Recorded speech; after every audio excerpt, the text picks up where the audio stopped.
Baba Booey. Baba Booey.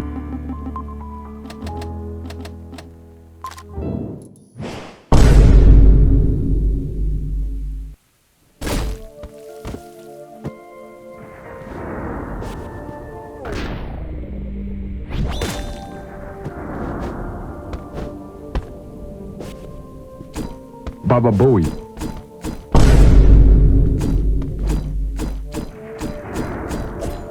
What the dog doing? Oh my God!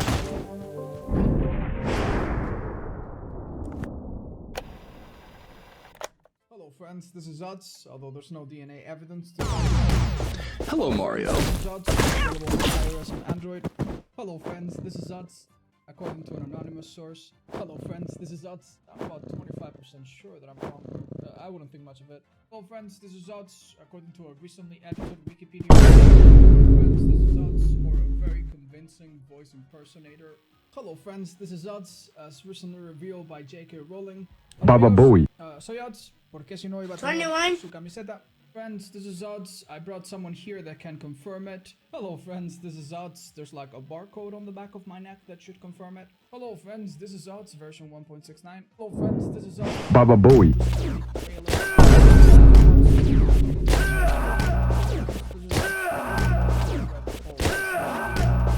Nobody reads. Hello friends, this is Utz. According to a Facebook group. Hello friends, this is Utz. There was an NFT for $5 million. Hello friends, this is Utz. Oh my God! Hello friends, this is Utz, according to my Tinder bio. Hello friends, this is Utz, according to CNN. Baba Booey. Hi friends, this is Utz. No one's here to see me. Do I really exist? Hello friends, this is Utz. Hello friends, this is Utz. Hello friends, this is Utz. I'm a 10 doctor. Hello friends, this is Utz. I'm working on a statistical analysis that proves What the dog doing? if you read the patch notes. Damn, Daniel. What were you expecting? Friends, this is Utz. Here in the flesh. Check my Facebook. Hello friends, this is Utz. I mean, you can clearly tell. Hello friends, this is Utz. Hello, Mario. Wait. Hello friends, this is Utz. At least I've been for a little while now. Hello friends, this is Utz. According to that college textbook that your professor forced you to buy. Hello friends, this is Utz. This is the IRS asking. Hello friends, this is Utz. This is a hologram. Hello friends, this is Utz. And I'm tired of pretending it's not. This is Utz. Oh my God! Hello friends, this is Utz. No reverse psychology involved. Hello friends, this is Utz. Find out in the next episode. This is Utz. To a resolution from the UN. Hello friends, this is Utz. This is Utz. But then again, my camera's not on, so really. Baba Booey. Hello friends, this is Utz. According to a peer-reviewed study with Hello friends, this is Utz. I passed the quality. Hello friends, this is Utz. According to the IGN. Hello friends, this is Utz. According to the polls anyway. Hello friends, this is Utz. Hello, Mario. Hello friends, this is Utz. Speaking. Hello friends, this is Utz. Actually. Hello friends, this is Utz. Sorry about it. Hello friends, this is Utz. Viral somewhere. Hello friends, this is Utz. Actually. Hello friends, this is Utz. What the dog doing? Back it up. Hello friends, this is Utz. Available for iOS and Android. Hello friends. This is Utz. I'm about 25% sure that I'm wrong, but I wouldn't think so. Hello friends, this is Utz. Baba Booey.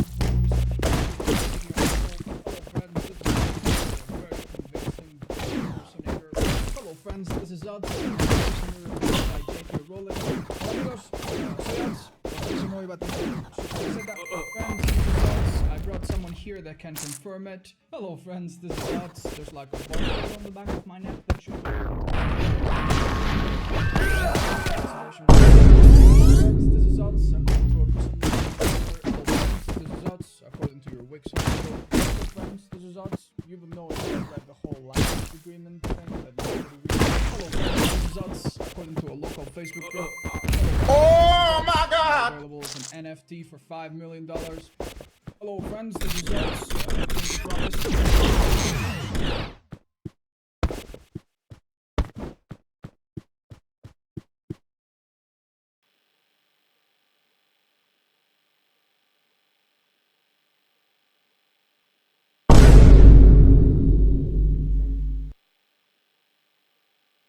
What the dog doing?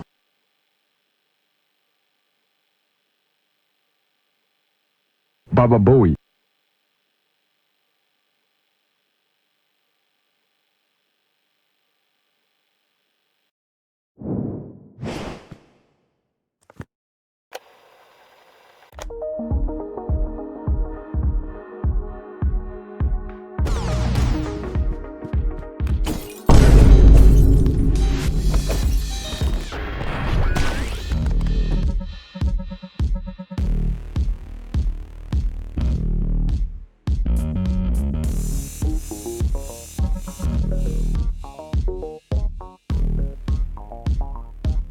What the dog Hello, doing? Mario.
Hello, Mario.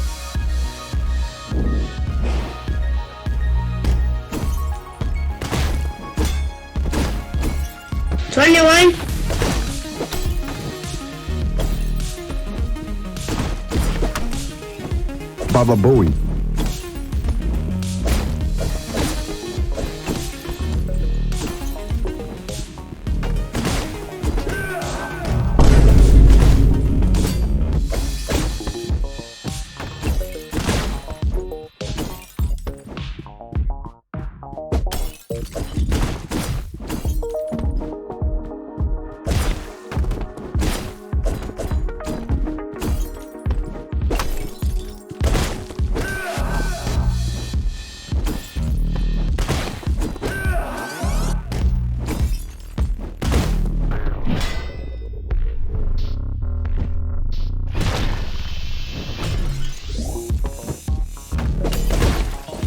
What the dog doing?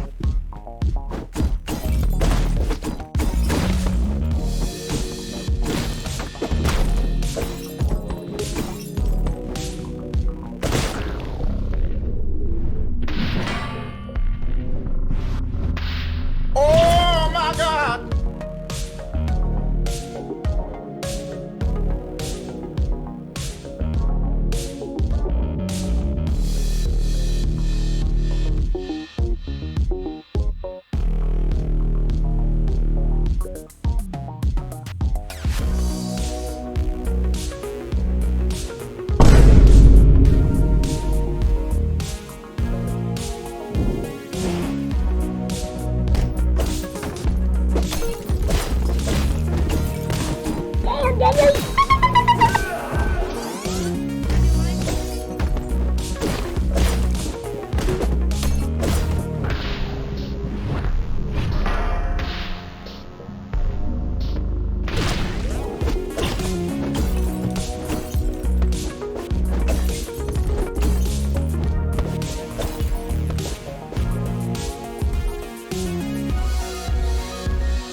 What the dog doing?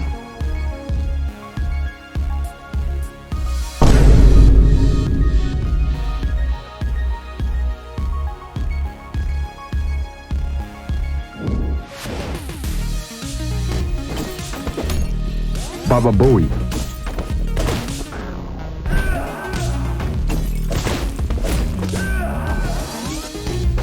Hello, Mario.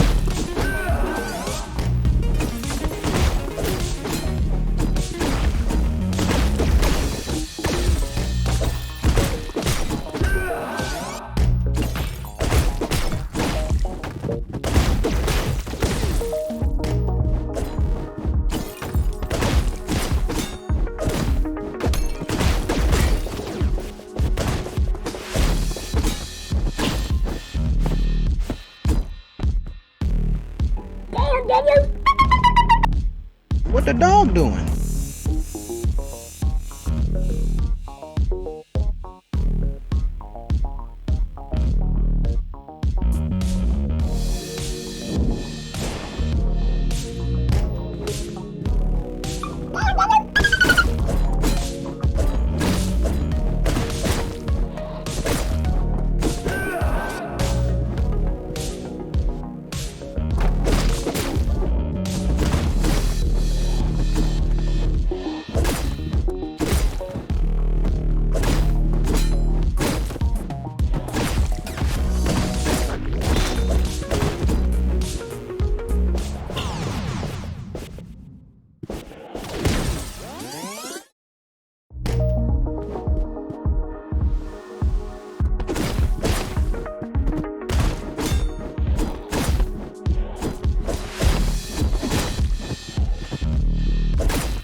What the dog doing?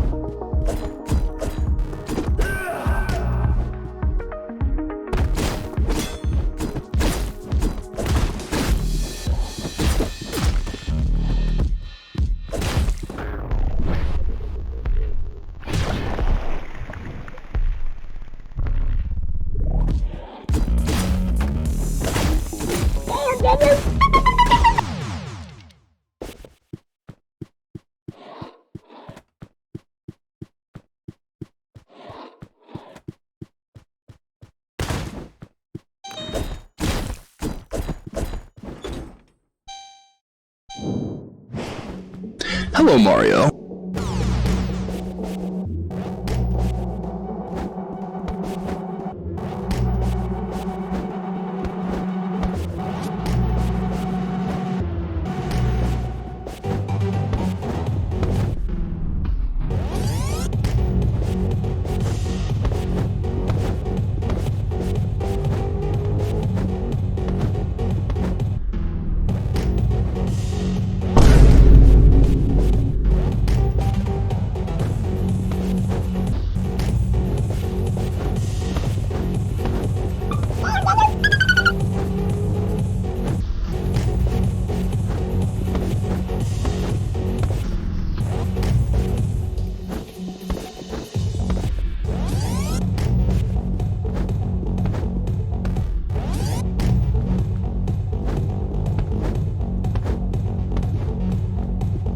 Baba Booey.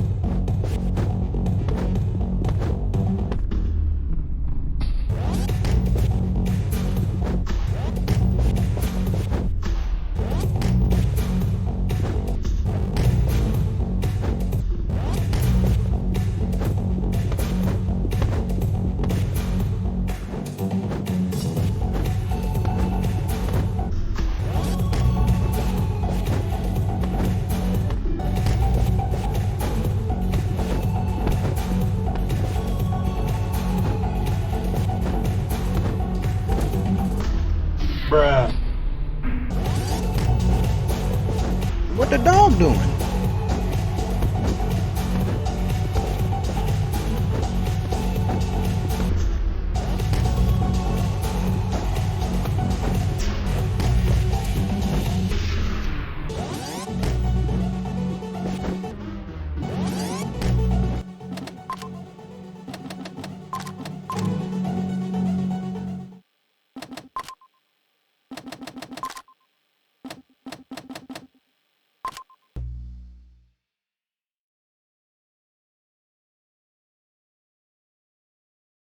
Hey guys, Scott here. Today we're going to go over patch 7.0, which is coming out, I think, in a month and a half, once it's off PTB.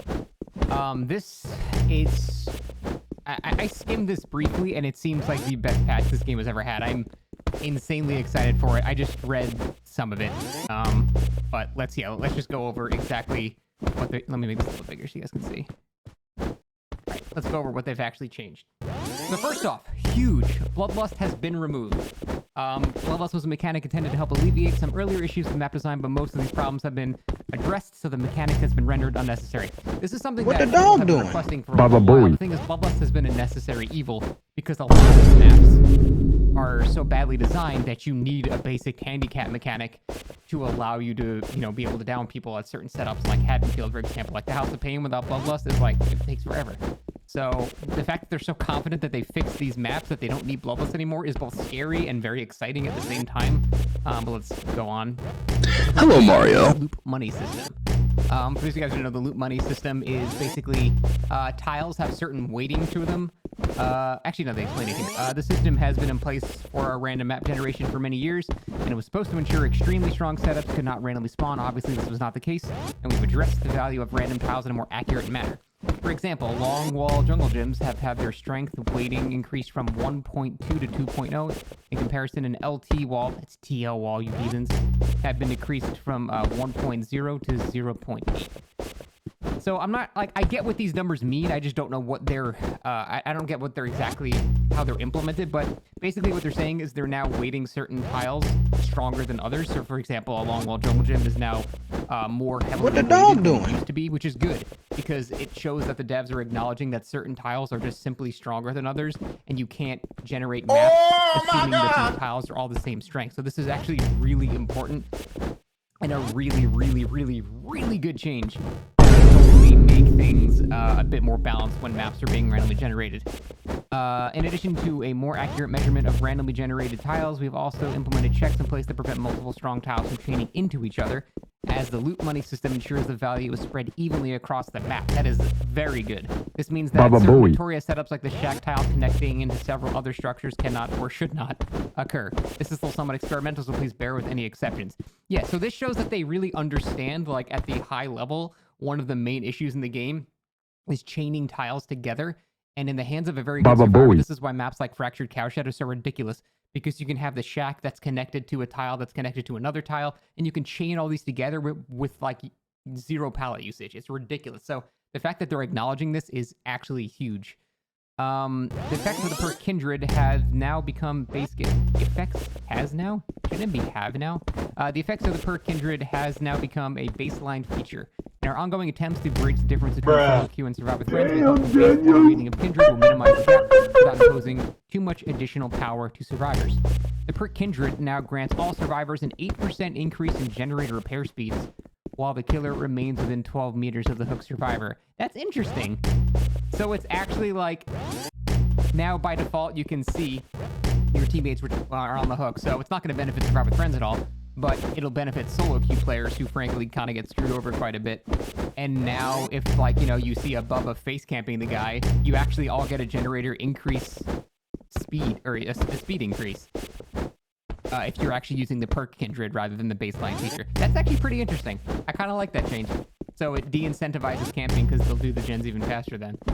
That's interesting.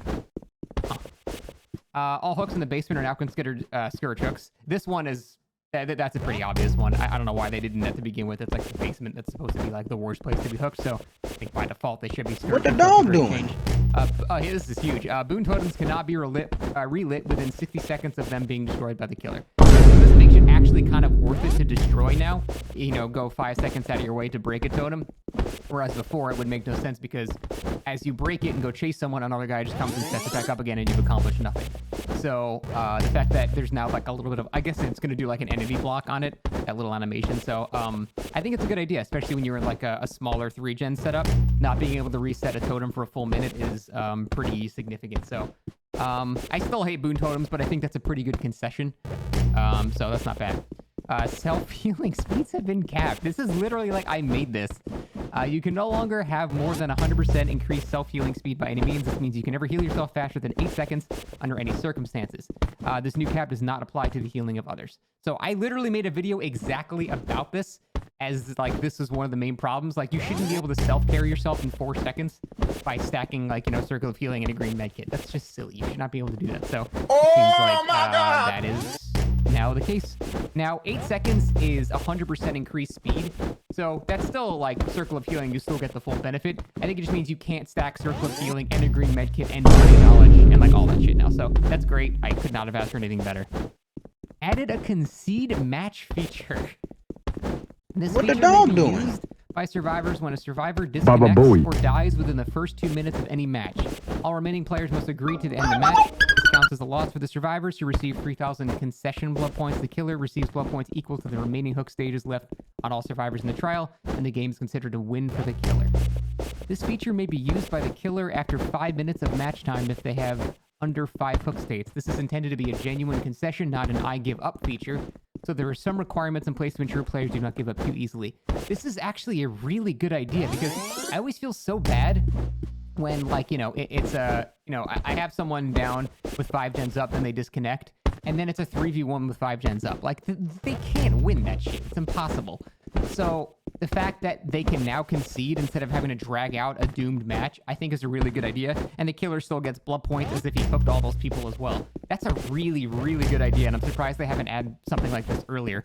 Additionally, like, it seems like if you're getting stomped too, so if it's been 5 minutes, you've given it a solid 5 minutes, and like, you know, there's like 1 gen left. And Hello, Mario. You can just say, all right, yeah, I'm not winning this, because yeah, in that scenario, you're not winning that. So I like how they said this too, where you still have to kind of play the game. You can't just press give up immediately and then the match is over, because that wastes everyone's time. You still have to give it some type of effort, but you don't have to suffer when the outcome is very clear. That's like perfect. Added a map ban system for killers. Killers can now select 2 realms. Am I dreaming? What the fuck?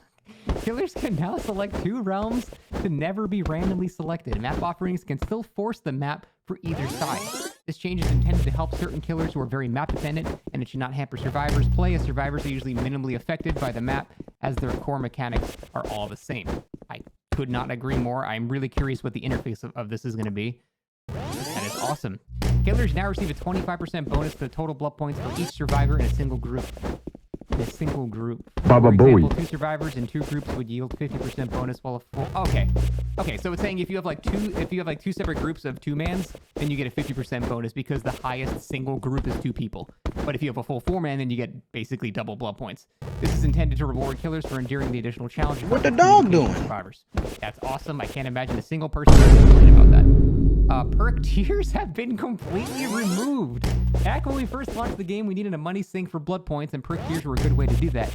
Now there are far too many perks to justify 3 ranks of all of them, so we simply have made all perks their current tier 3 forms. Enjoy the extra blood points. About time, man. It's about time.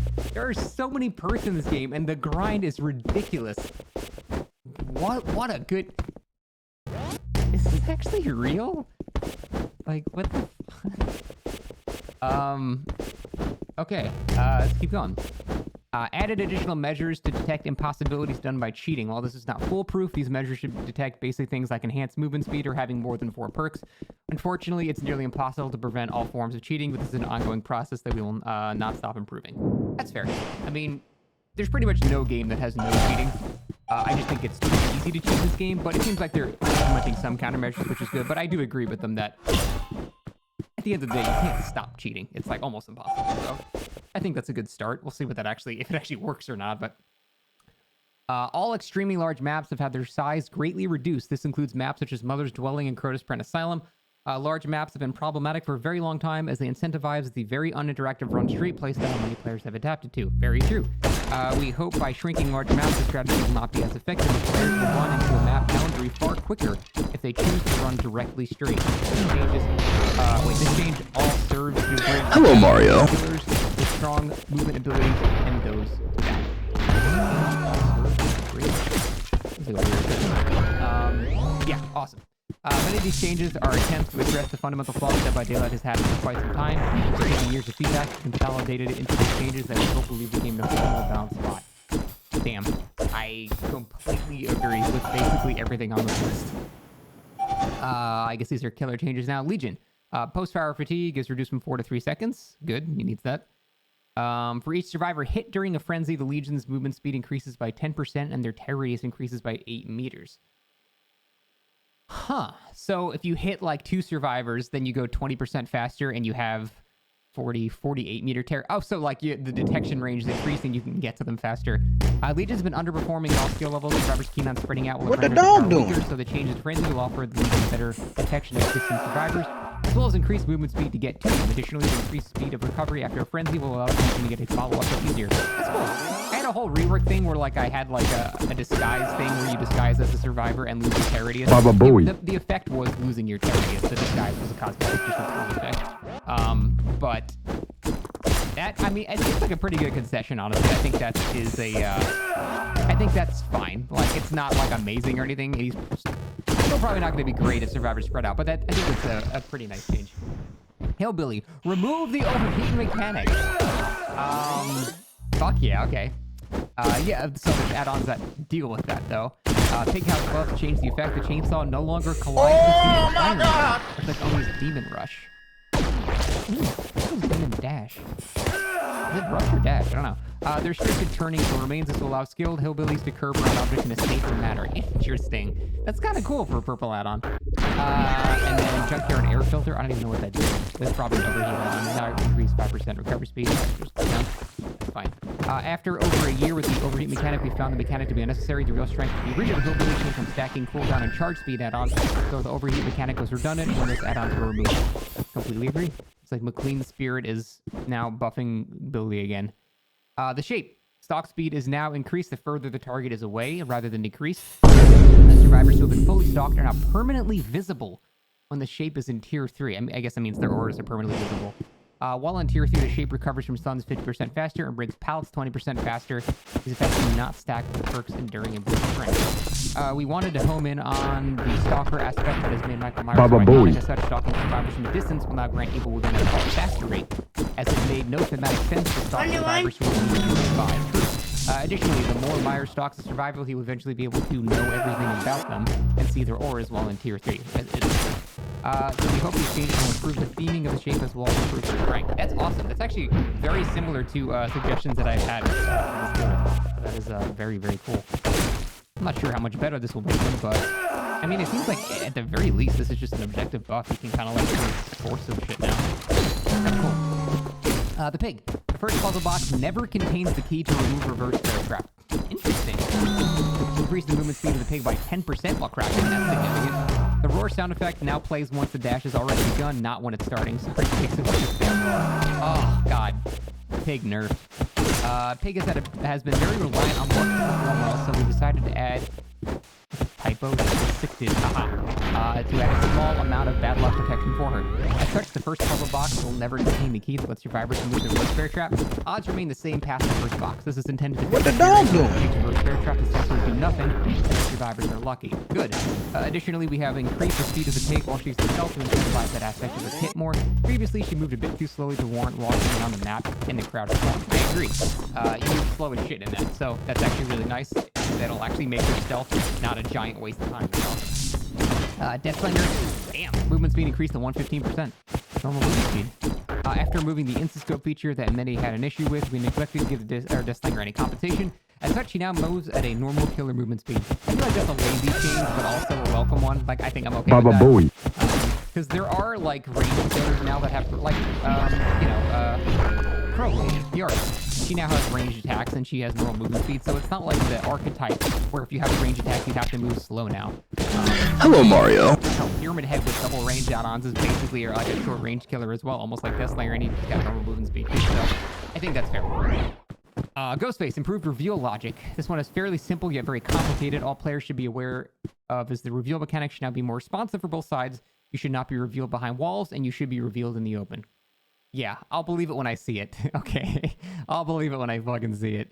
The Oni, scalp top knot, reduced demon dash duration. I feel like I've already seen this.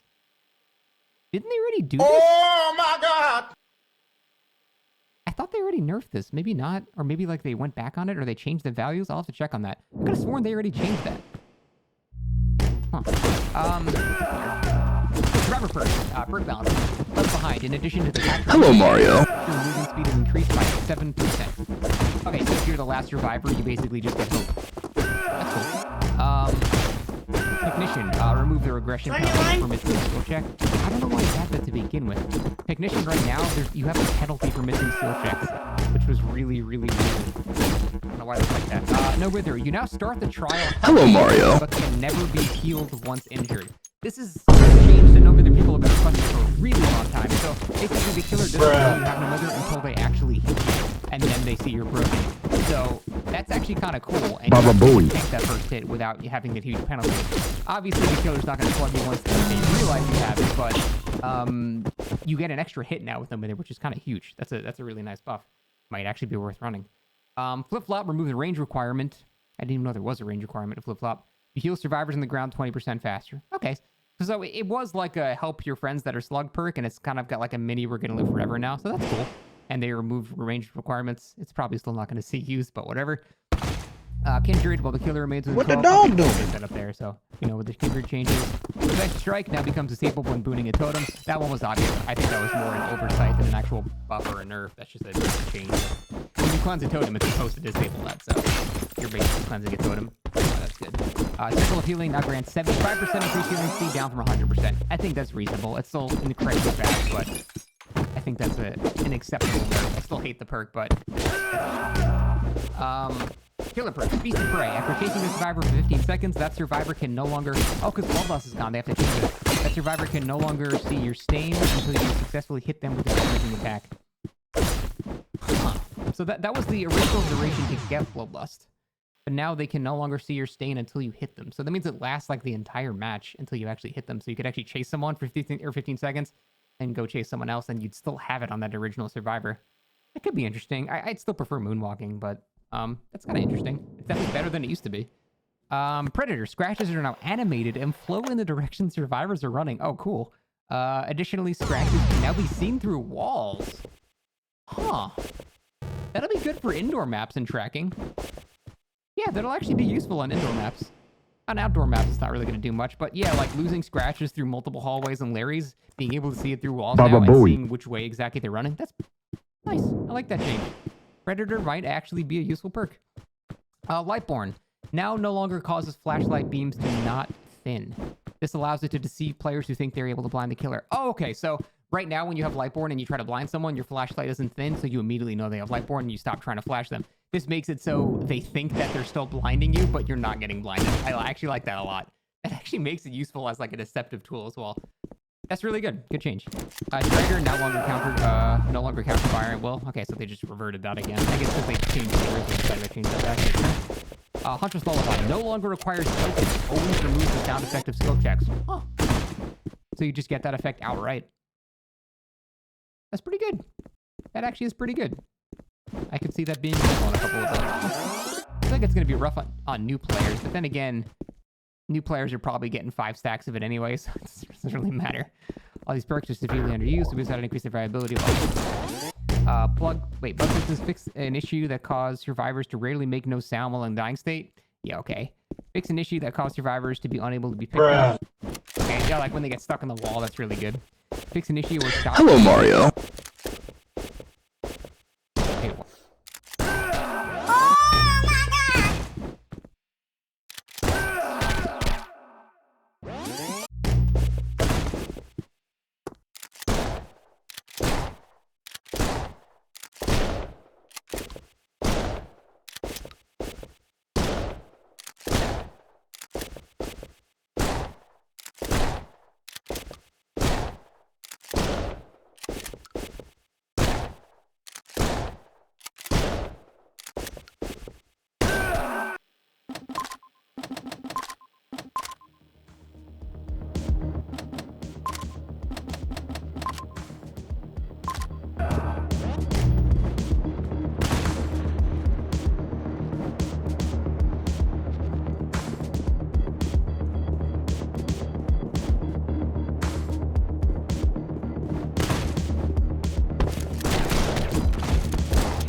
Baba What the Booey. dog doing?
Oh my God! 21.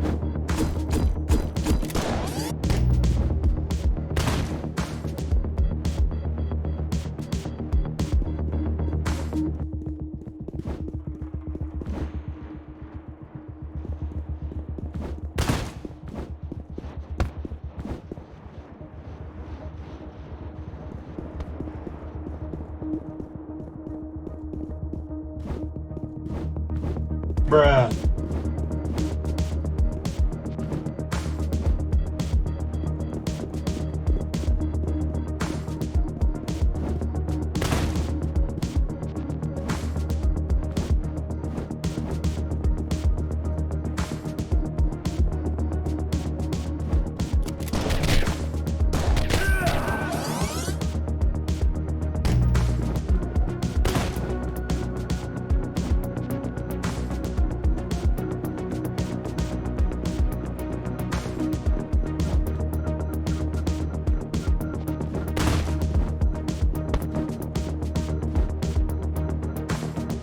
Baba Booey.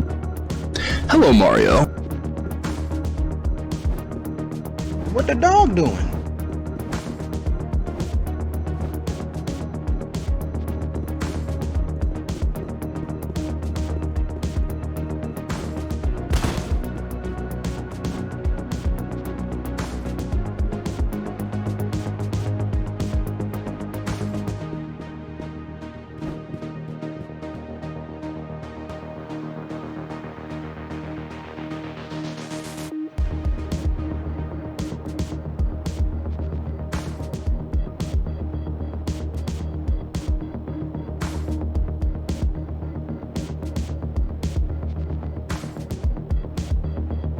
Damn, Daniel.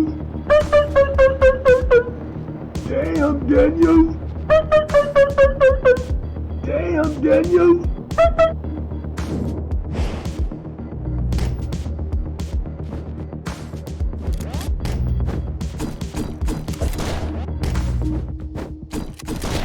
Oh my God!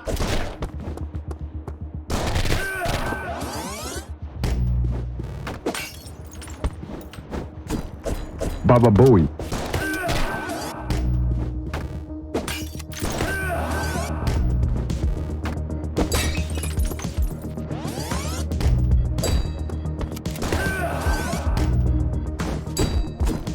What the dog doing?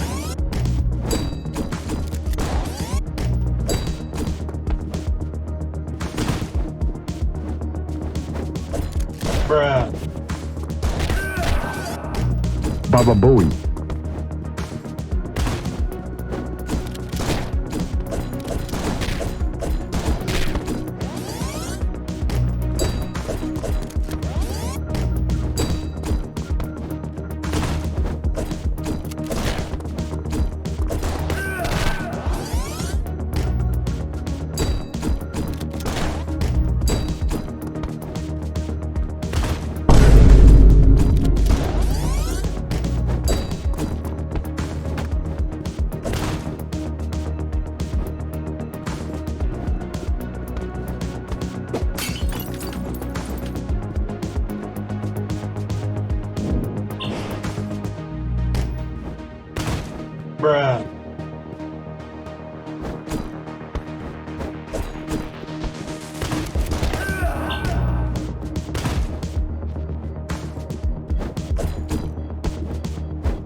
Oh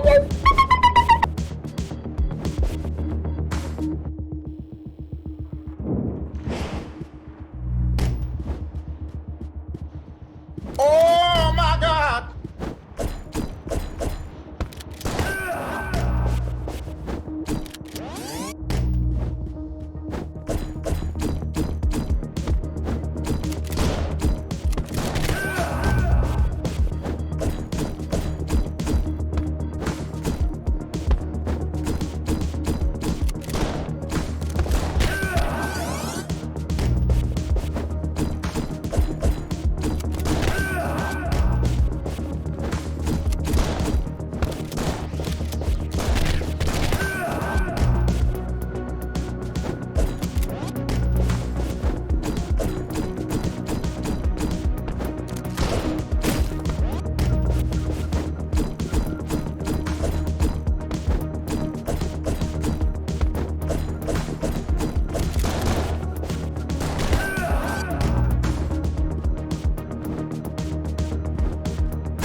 What the dog doing?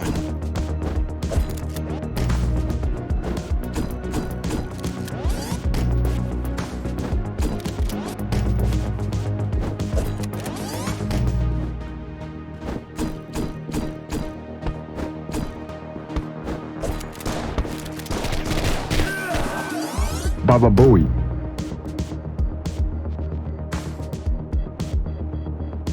Bruh.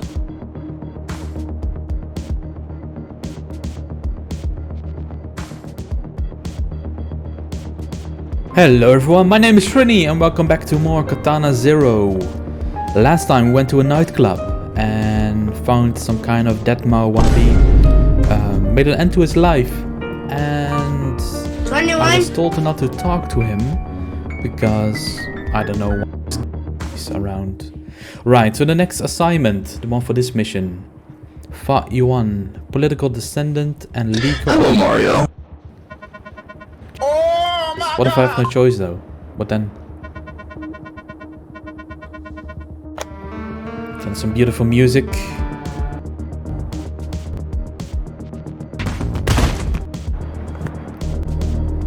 Myself can actually sneak in it. Baba Doesn't really Booey. look like sneaking. Now what? How do we get over there?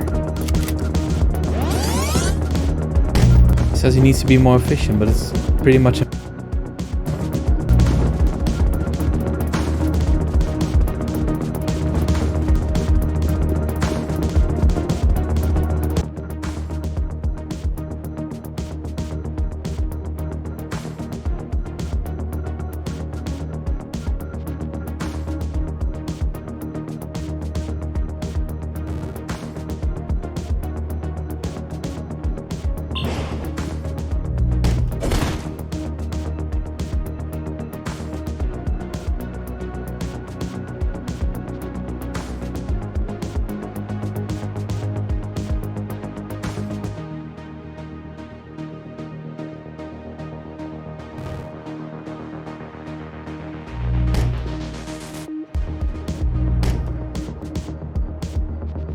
What the dog doing?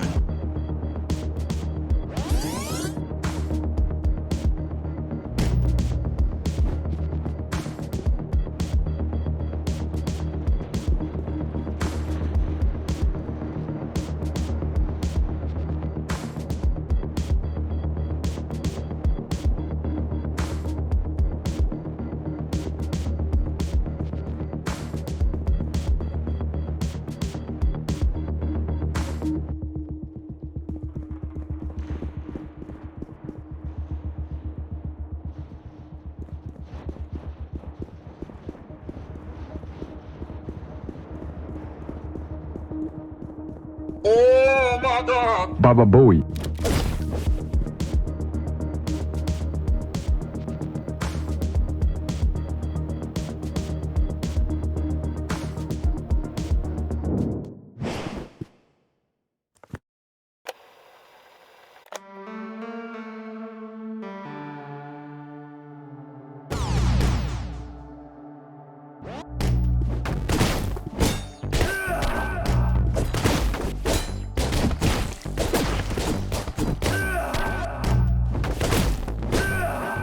Hello, Mario.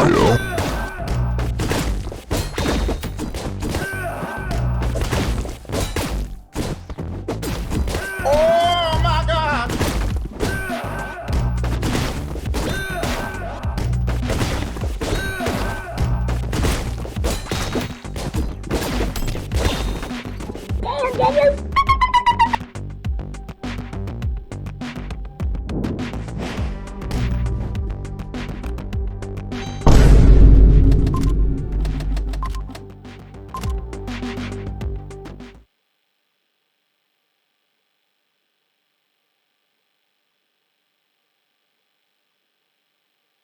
I feel like we need a song to sing whilst digging. Do you have any ideas? Did he do something funny and sort of light-hearted, isn't it?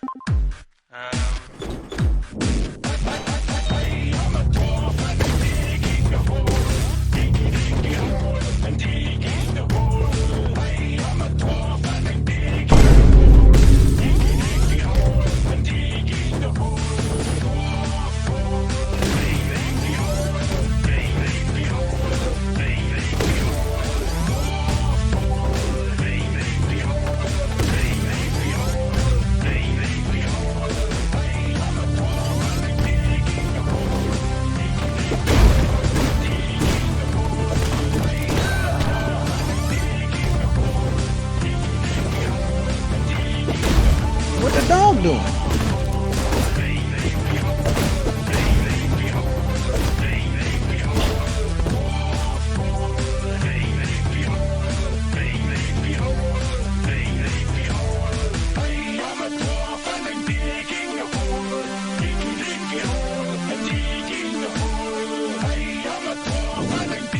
Baba Booey.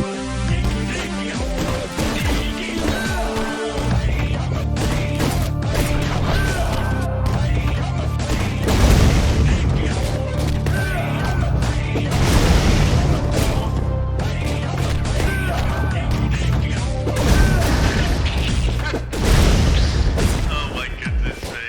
So ridiculous. Oh my God.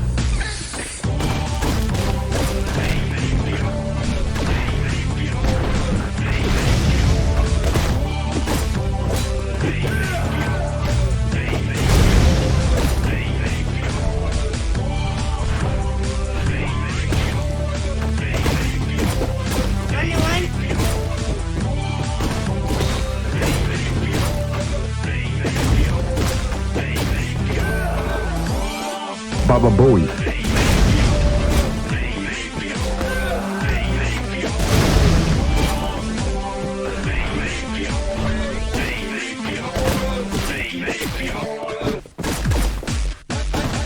Oh my God!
What the dog doing?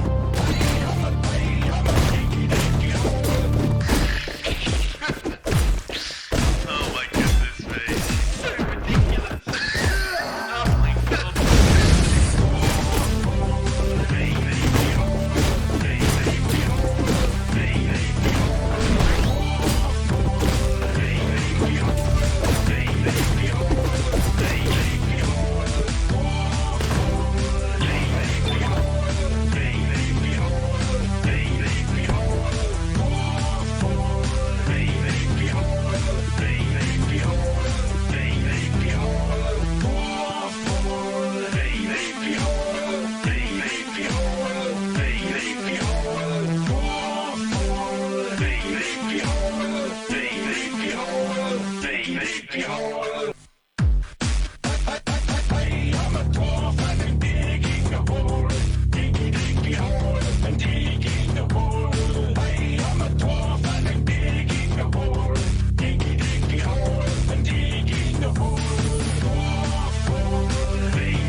Oh my goodness me. So ridiculous.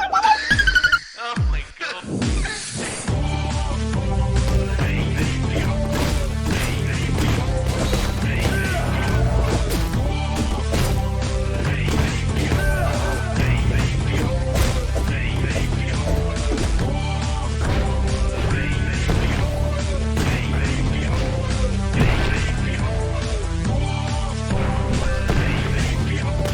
What the dog doing?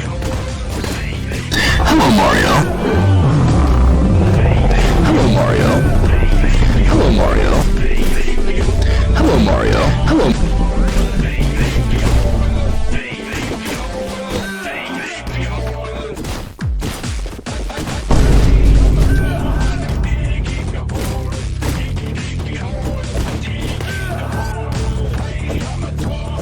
Oh my God!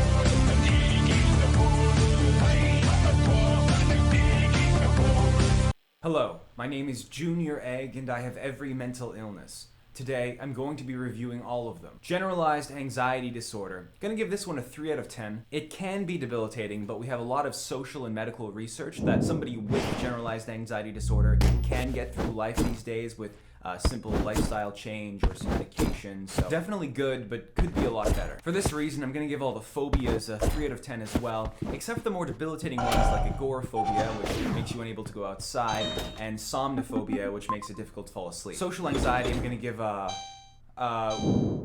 what do you want it to be? Clinical depression. What does it matter? Hello, Mario. Hello, Mario. Hello, Mario. Hello, Mario. Hello, Mario. Hello, Mario.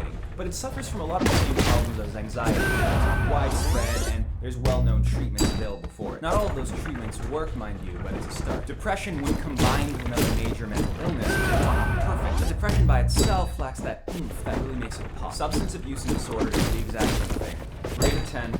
Great side dish, but not the main course. I'm gonna give postpartum depression a 2 out of 10 as well, just because it's often transitory. For derealization, that's a 4 out of 10. We're moving in the right direction, but we're not quite there yet. But for dissociative identity disorder, previously known as multiple personality disorder, that's the stuff, right? Previously known as multiple personality disorder, this one is a favorite of mine. And mine. Easy 8. 6! 7. Cyclothymia, 2 out of 10. It's like a baby bipolar disorder.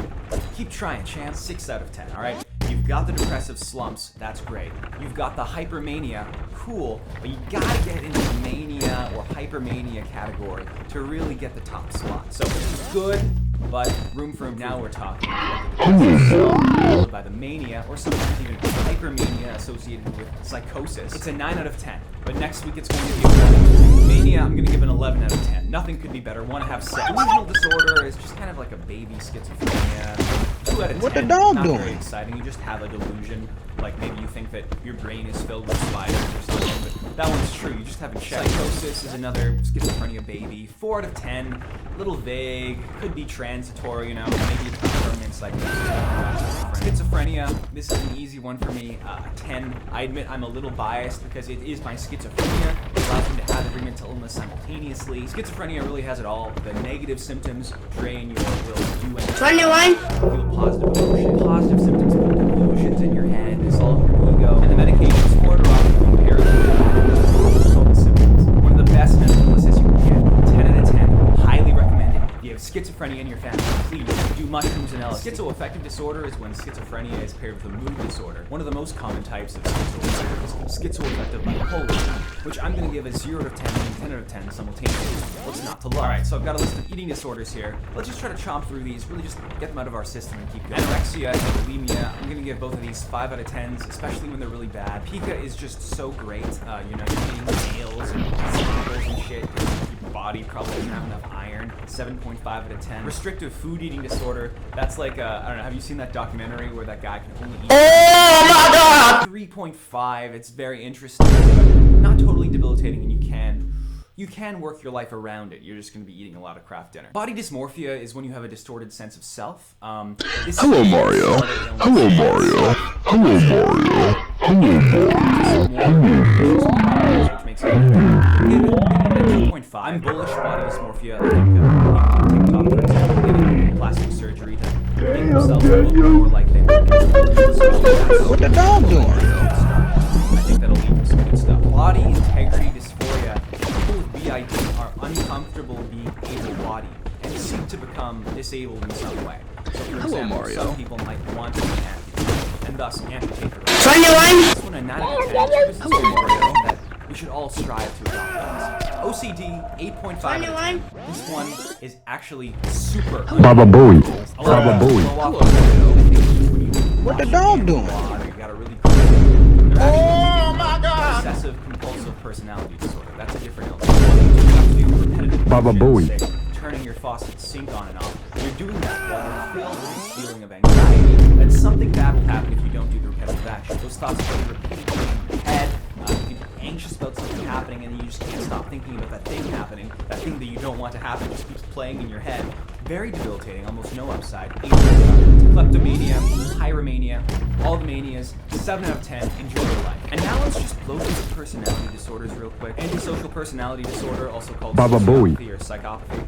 1 out of 10, barely even a Baba disorder. Booey. It'll just make it the top of a Fortune 500 company. Only ones that got diagnosed with this one, which is bad at being a psychopath. Narcissistic personality disorder. Just like me, this is 10 out of 10. Histrionic personality disorder. I'll tell you what this one is, as long as you watch all of my previous videos. Schizotypal personality disorder. 1 out of 10, what? You're just like kinda schizo, you know?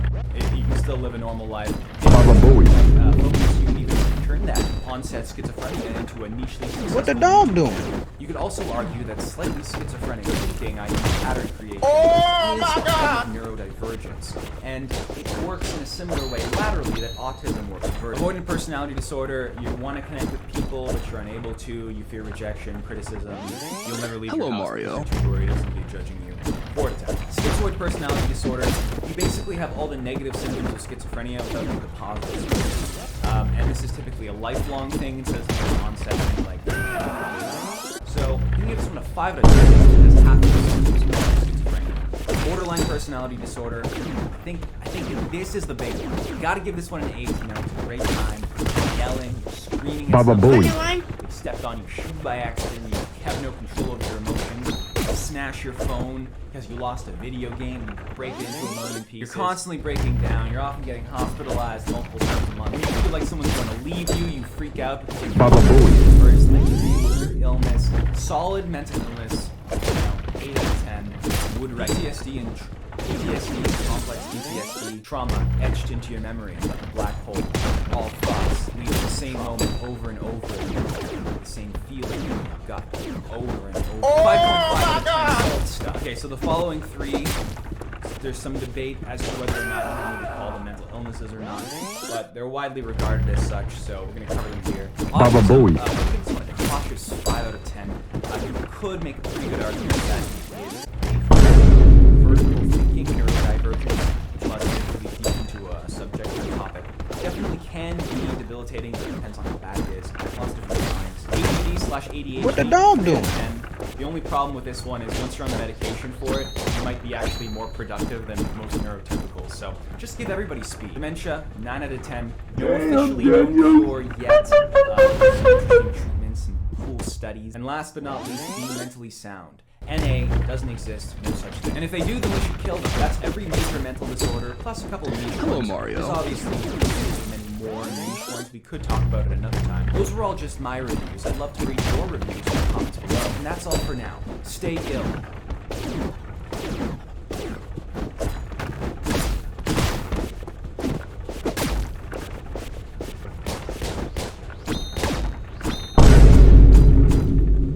Oh my God!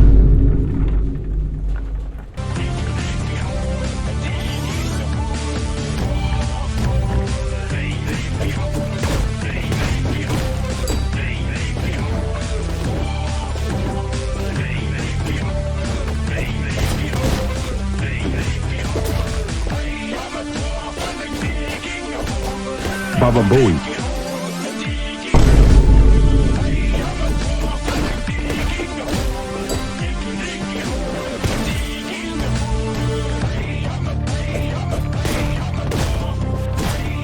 Hello, Mario.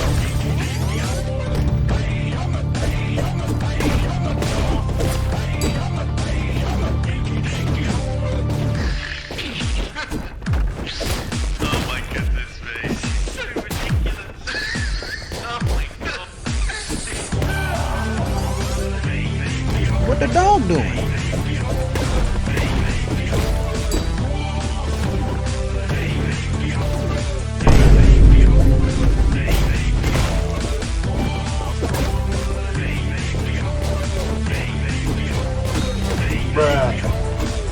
Baba Bowie.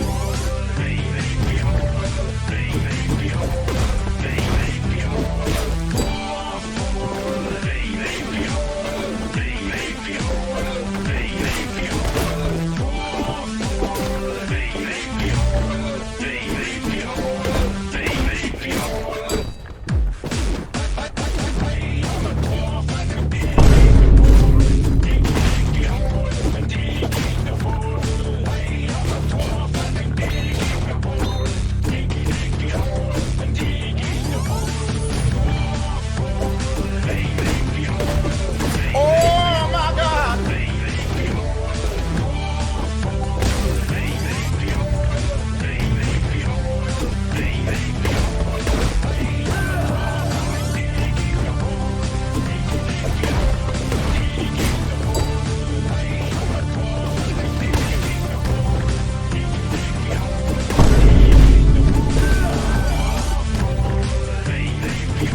What the dog doing?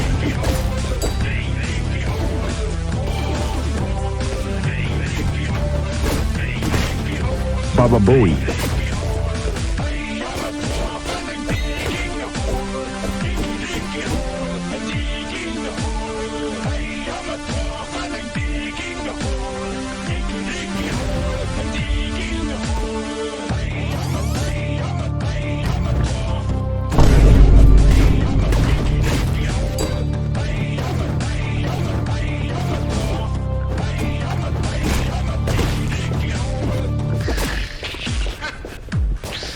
Oh my goodness me. So ridiculous. Oh my god. What the dog doing? Hello, Mario.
Hello, Mario.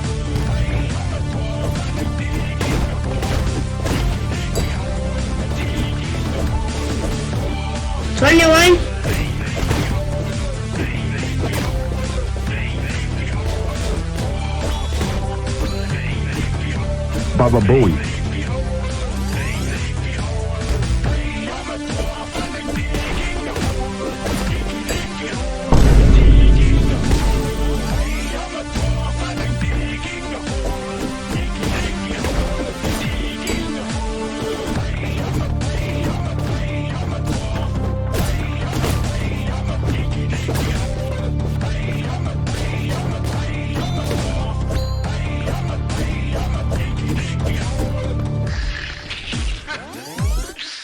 Oh my goodness me. So ridiculous. Oh my god.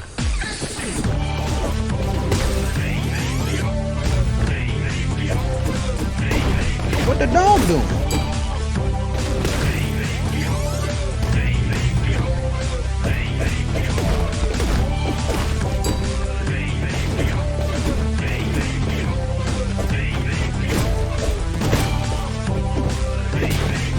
Oh my god!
What the dog doing?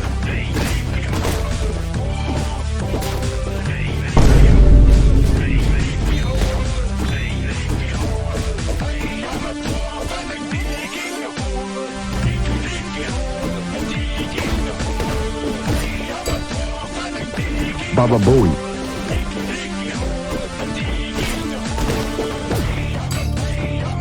Hello, Mario.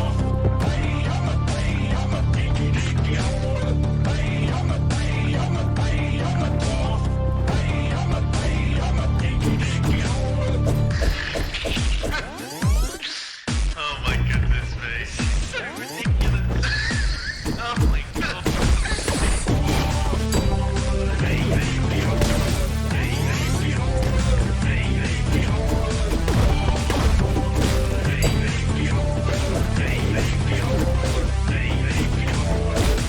What the dog doing?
What the dog doing?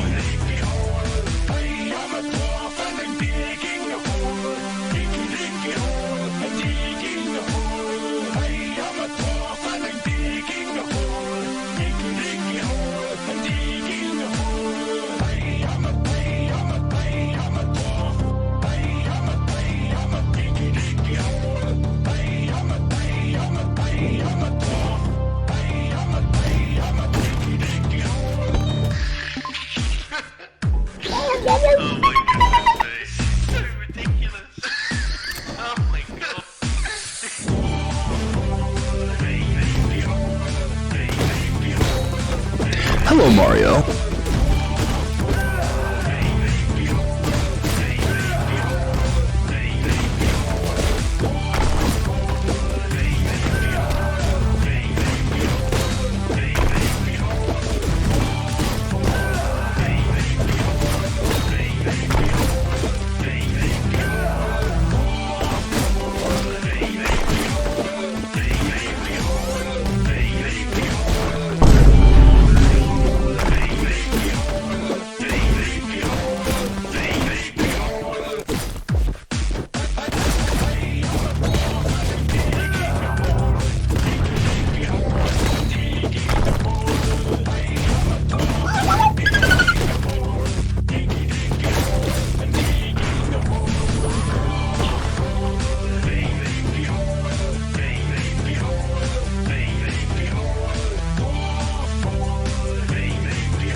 Baba Booey.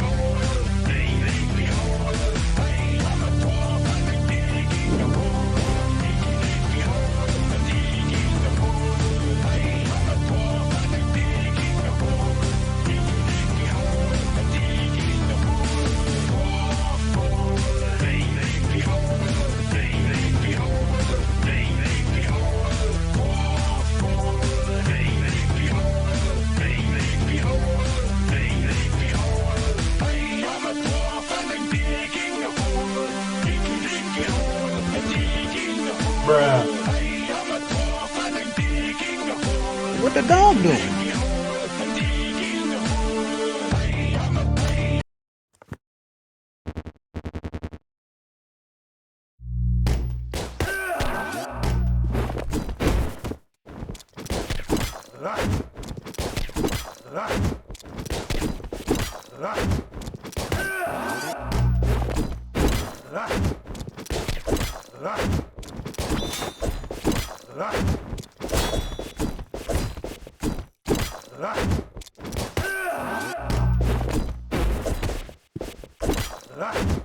Oh my God!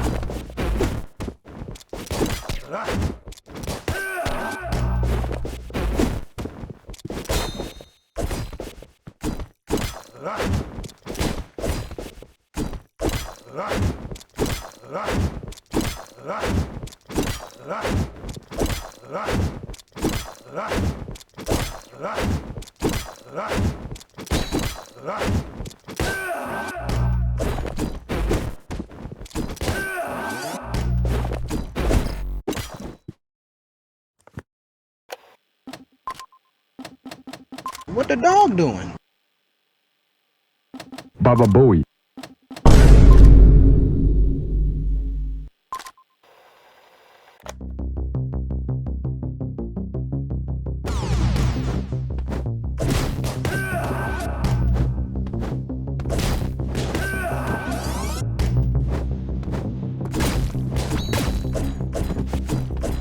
Hello, Mario.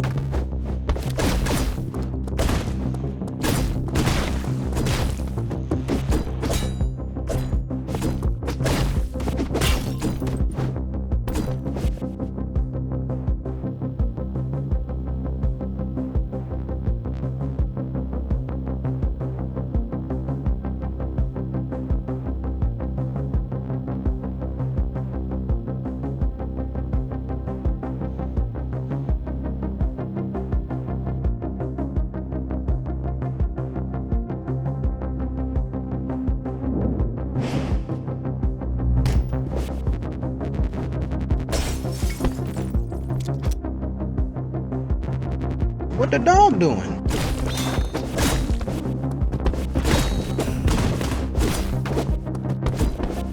Oh my God!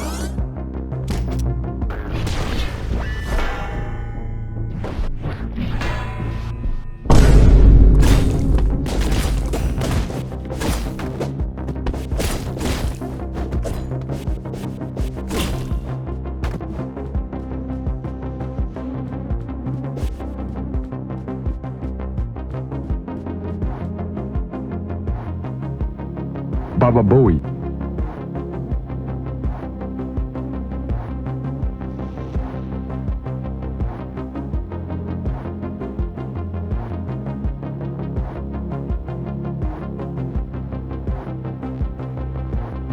Baba Booey.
What the dog doing?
Oh my God!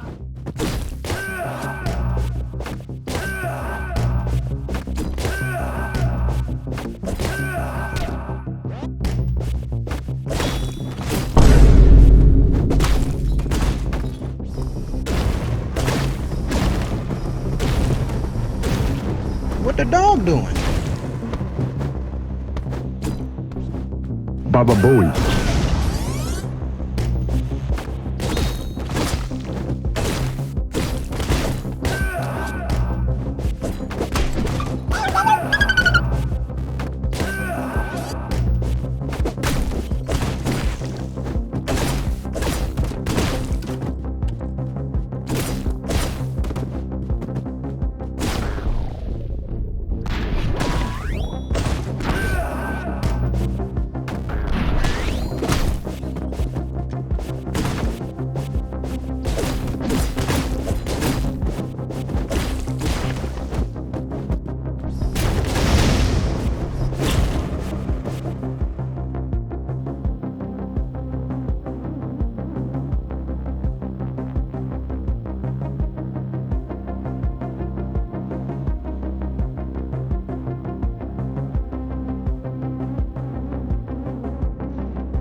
Hello, Mario.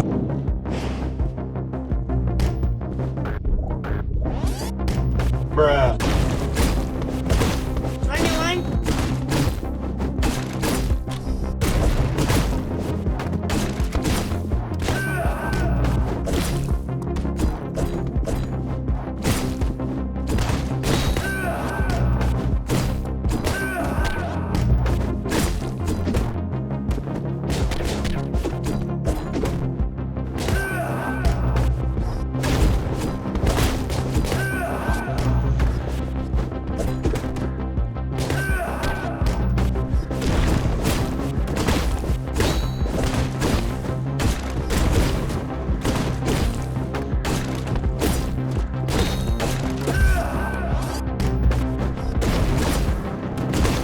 Baba Booey.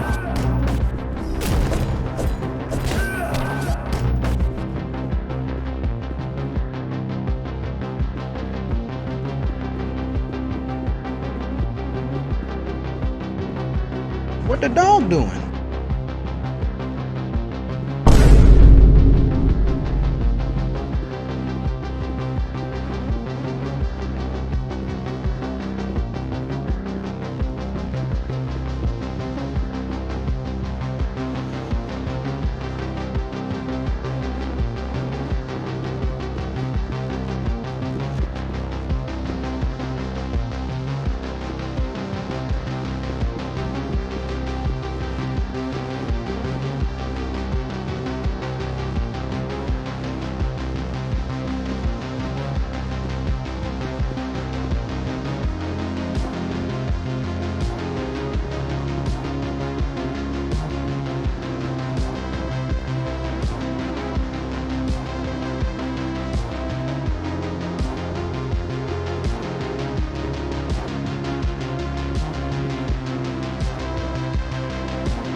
Hello, Mario.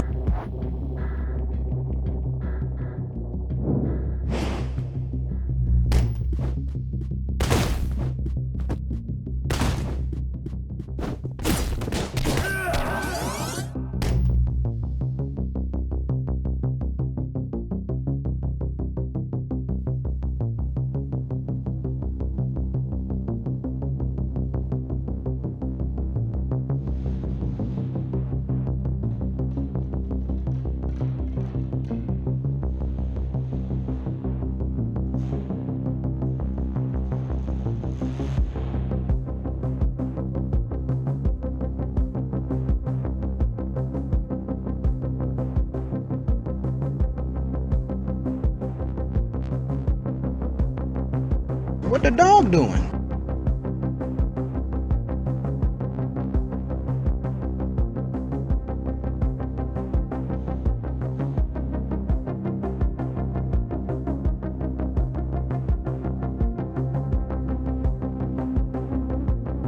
Baba Booey.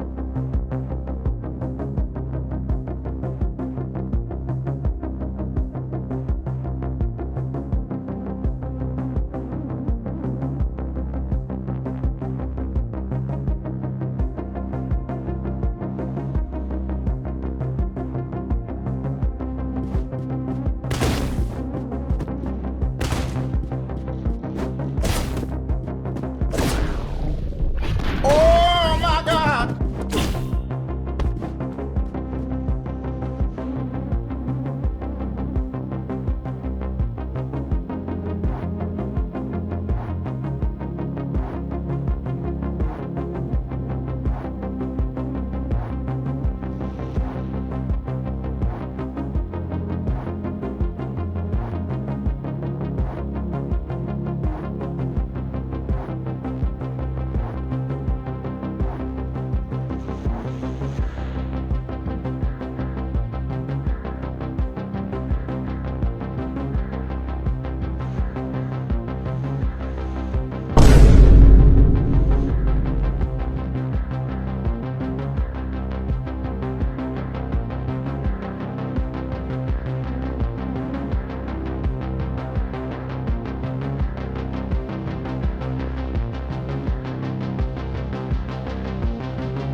Baba Booey.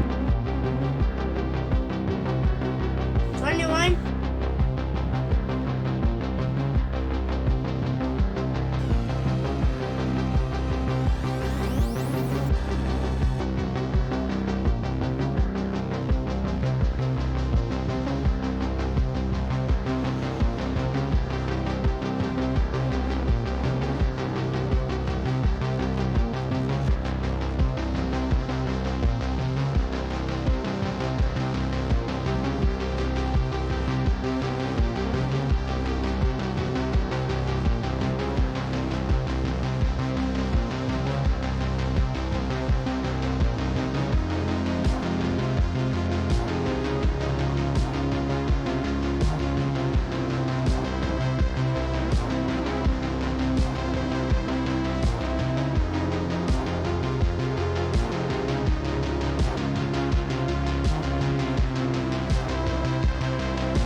What the dog doing?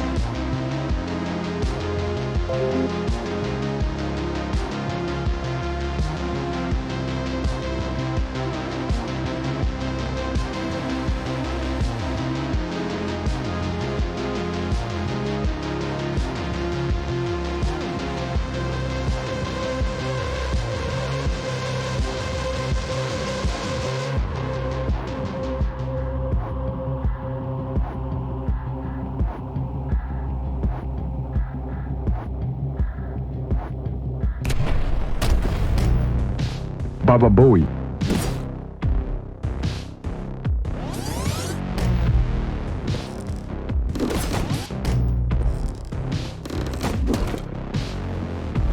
Hello, Mario.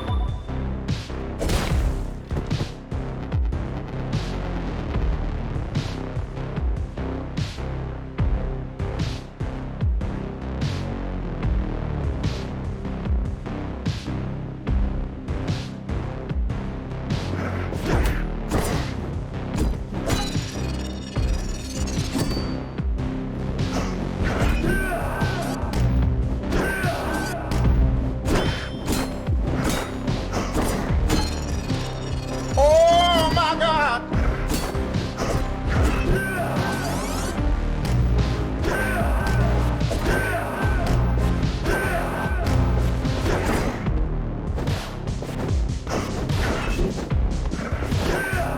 Hello, Mario.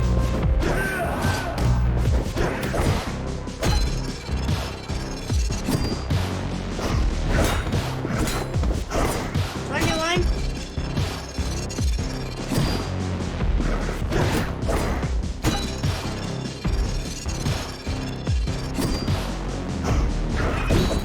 Hello, Mario.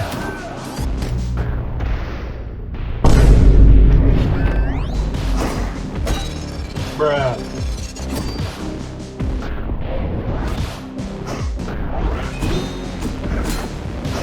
Baba Booey.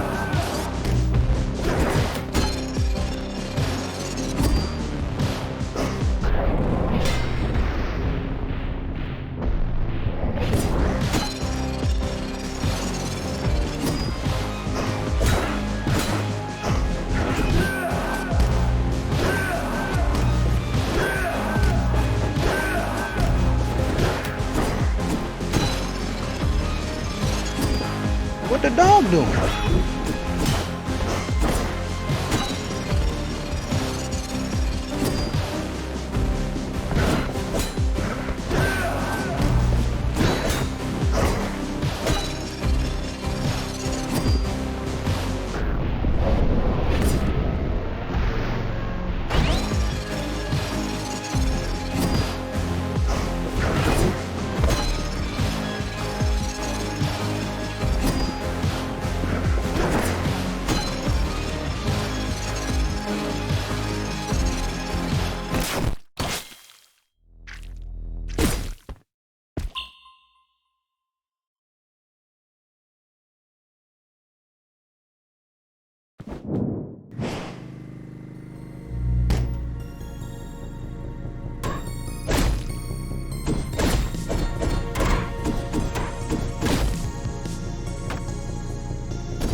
Baba Booey.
Hello, Mario.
dog doing? Baba Booey.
Oh my God!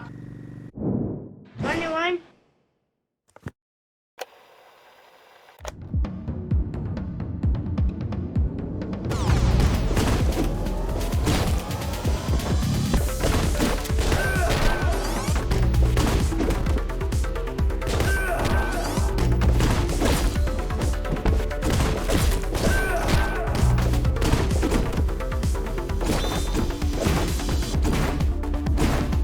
Bruh.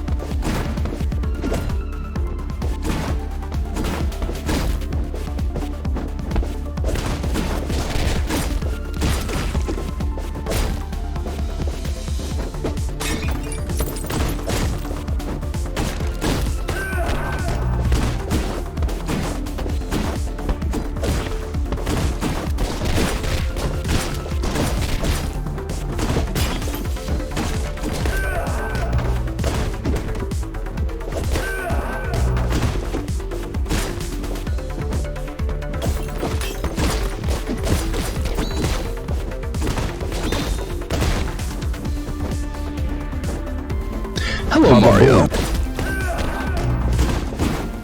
What the dog doing?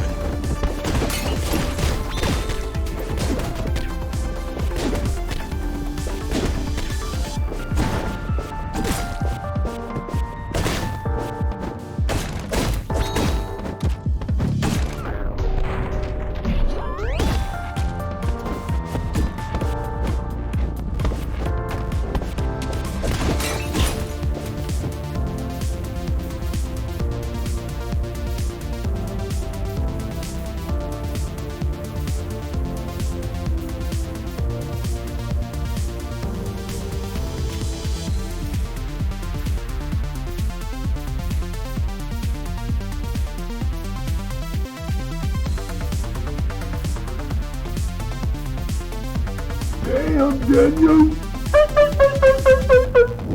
Damn, Daniel. Damn, Daniel. Oh my God!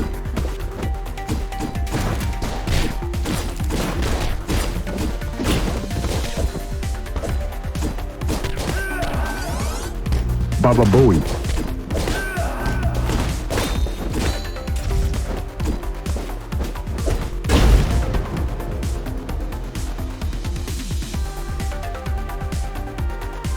What the dog doing?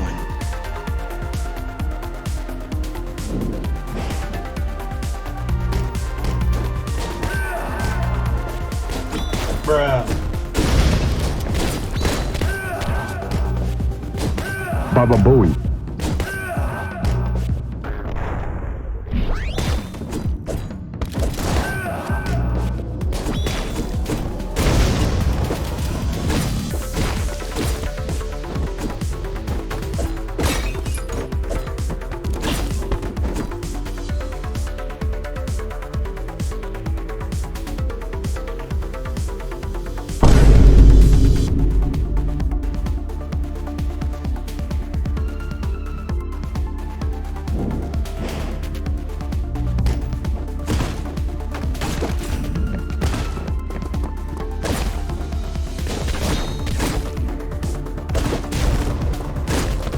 Bruh.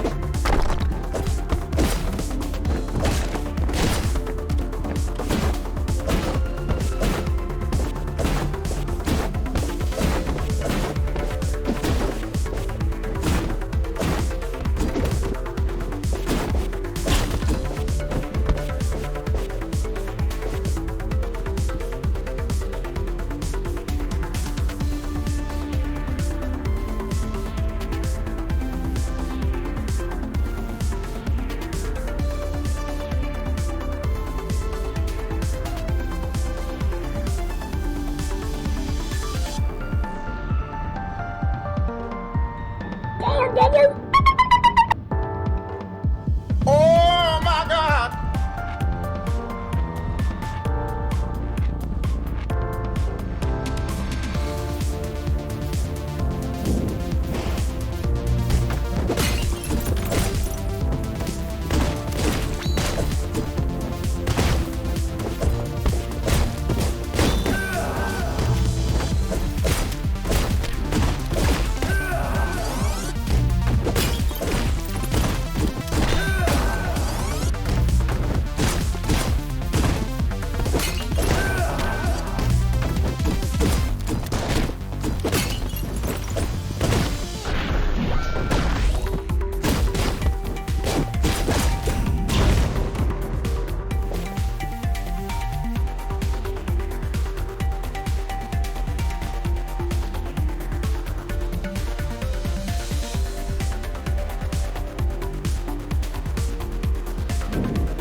What the dog doing?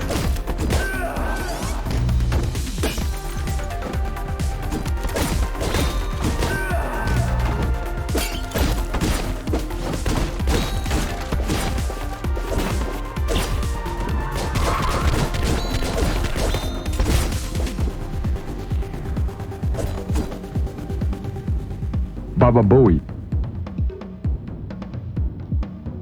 Bruh.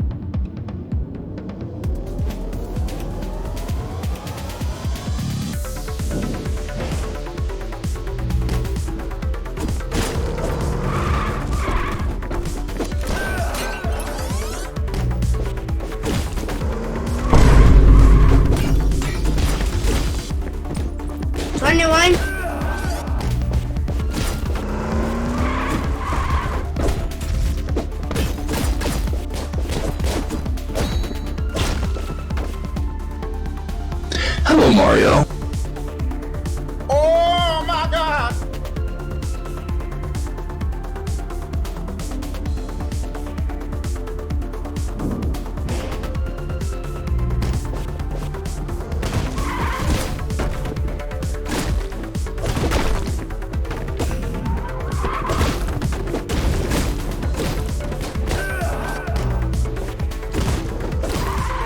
Baba Booey.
What the dog doing?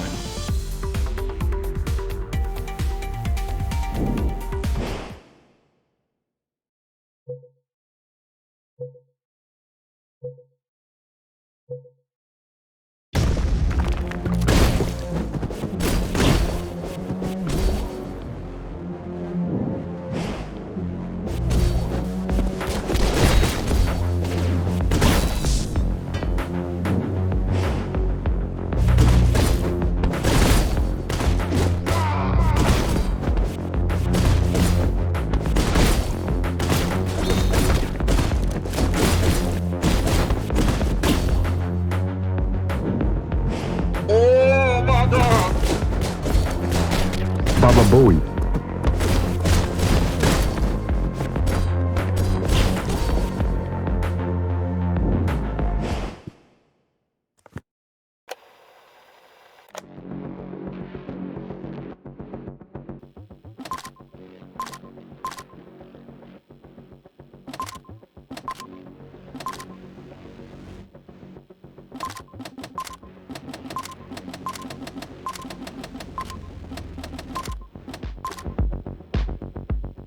Hello, Mario.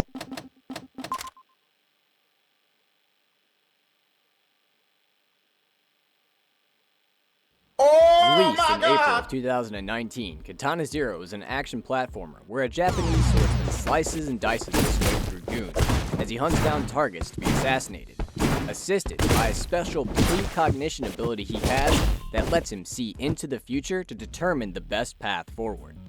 The story of the game initially centers on the swordsman's mission, which are supposedly to eradicate drug trafficking. But over the course of 10 days, the swordsman learns of details that reveal the true purpose of these contracts, while at the same time, learning more about himself. As the mystery unravels, the swordsman comes to understand his place in a dark conspiracy meant to cover up the crimes of those in power. Here is a summary of all of what the swordsman learns in those 10 days.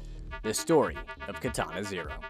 A couple of things to note before we get started. There's obviously going to be spoilers for the game here, so consider this your warning.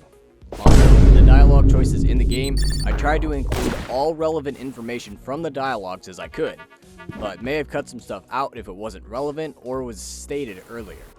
Also, I went with the cooperative dialogue choices with the psychologist, as I feel like that's what gives out the most information. But the secret that comes with the uncooperative choices will also be mentioned. But I think that's everything, so let's get started. It all begins on the first day on a dark and stormy night, with the swordsman is infiltrating What the a dog warehouse. doing? He receives a call reminding him of his mission, to rescue a scientist that's imprisoned here. His swordsmanship allows him to make easy work of those he faces, but his fighting ability is enhanced by an incredible precognition power. The swordsman has an ability to slow down time around him, giving him incredible reflexes. But in addition to that, he can peer into the future and see which Baba actions Booey. he can take to give him his most desired outcome. If something happens that he doesn't like, he can rewind back to the point where he started and try again, essentially giving him immortality. With these abilities, he quickly makes his way through the building, reaching the scientist with ease.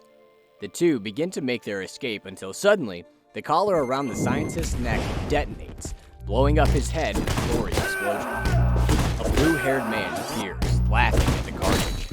Through his Russian accent, he sends men to kill the swordsman, walking off to lead them to it. The swordsman quickly deals with these attackers and escapes the building. With his mission failed, he returns home to his small, messy apartment in the city's run-down 3rd district, a place full of drug addicts and junkies. The familiar boom of music blasting from his neighbor's apartment greets him. As he drinks herbal tea he's prepared, he turns on the news, which is talking about the aftermath of his mission. Hoping it can drown out the music, he lies down on the couch and goes to sleep. That night, he has a dream. A little boy is tossing a ball with a small, shadowy figure. Another one storms in, then charges him. This scares the swordsman out of his sleep as the sun rises. Every day, the swordsman has a visit with a psychologist, a man wearing glasses in a red suit. Through these meetings, we learn a bit more about the protagonist, namely, that he suffered an injury in his past that caused him to lose his memory. The only link to his past life is a service medal he received in recognition of his service. These meetings are held in an effort to rehabilitate the swordsman. The nightmare could be a side effect of that trauma. During the visit today, the two discuss the dream, clearing up some of the murky details within it. However, these meetings have a dual purpose, as it's the psychologist that assigns the swordsman his missions, which aim to eliminate illegal drug trafficking in the 3rd district. As he walks to his desk to get a file, he also pulls a syringe, walks over to the swordsman, and injects it with the substance, who feels the world warp slow around him. The swordsman is also given a dossier, which has tonight's mission and plans on his way. His target tonight is a billionaire by the name of Josh Rose that has clandestine involvement in the movement of war drugs. The swordsman makes his way to the Murdower Hotel, talks his way past the receptionist, calls the elevator. As it arrives, 2 of Rose's men emerge, one of whom flees back up the elevator, radioing in the appearance of the Dragon. The swordsman easily makes his way through the hotel until reaching Josh Rose's penthouse. The two have a short conversation in which Josh Rose says something interesting. "I'm surprised there's more than one of you left." The swordsman's follow-up questions don't reveal anything more. The billionaire soon hops over the railing and falls to his death, completing the mission. Just before the swordsman gets home, he's bumped into in his hallway by a little girl. In their short conversation, they find that they're neighbors. She soon runs off, and the swordsman repeats that ritual, drinks tea, and lies down to sleep with the news on, trying to drown out his noisy neighbors.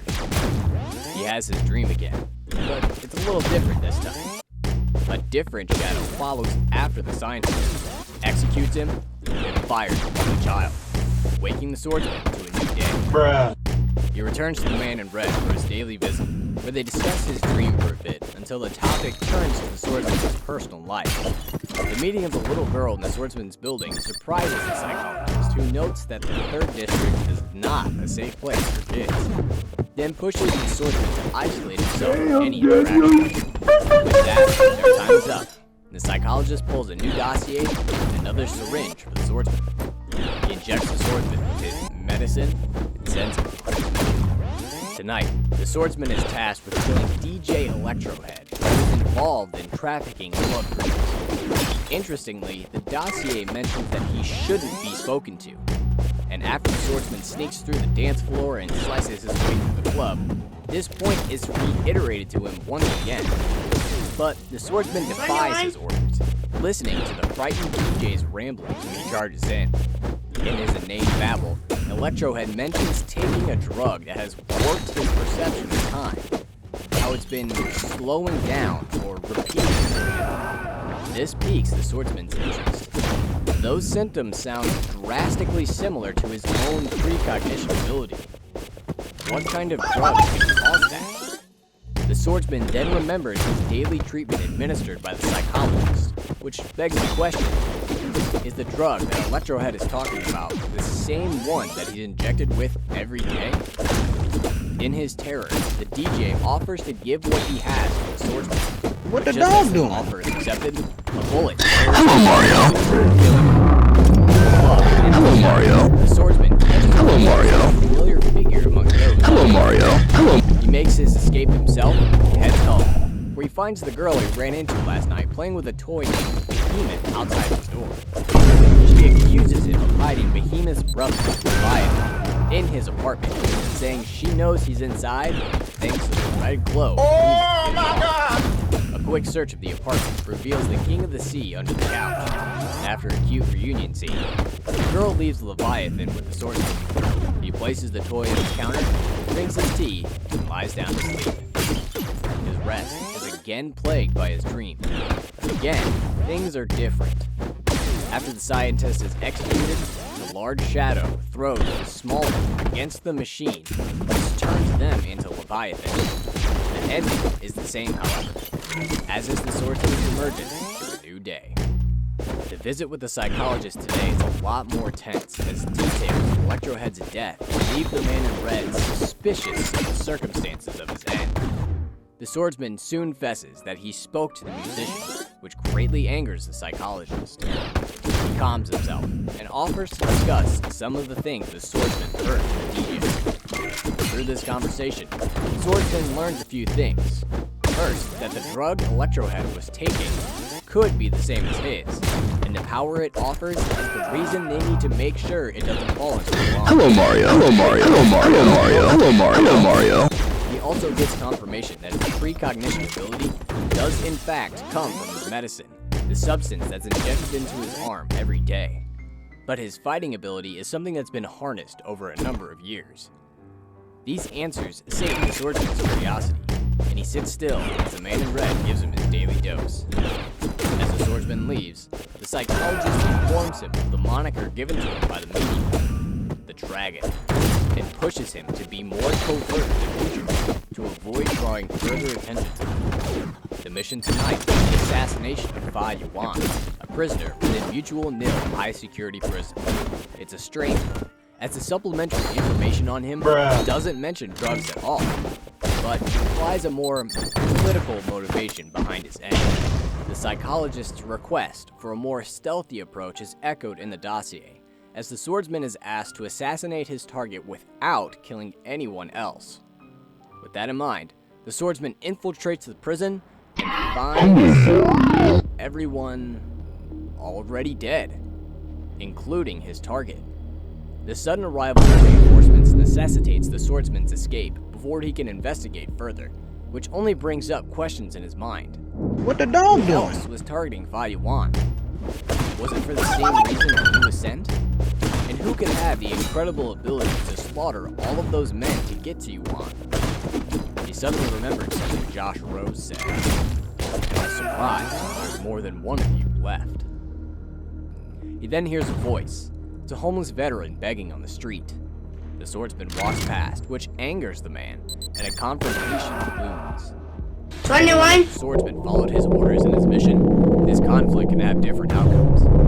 If he chose to spill the blood of any of the reinforcements, the two can fight over the swordsman's service medal before the swordsman leaves a veteran cowering in fear of him. But if the swordsman chose to follow his orders and stay his blade, then there's an itch in his arm. And with the veteran hurling insults at him, he chooses to scratch that itch by stabbing the man there on the street, leaving his body to rot. Either way, he's greeted once again by his child neighbor, who tells him that some guy gave her a videotape to give to him. She asks if she can watch it with him, which is left up to the swordsman's discretion. But either way, he takes time to watch the tape. While he's on the couch talking about trains, there's a knock on the door. In charges the blue-haired Russian, who has come to party with them. But his idea of a party differs slightly from theirs. Hello Mario.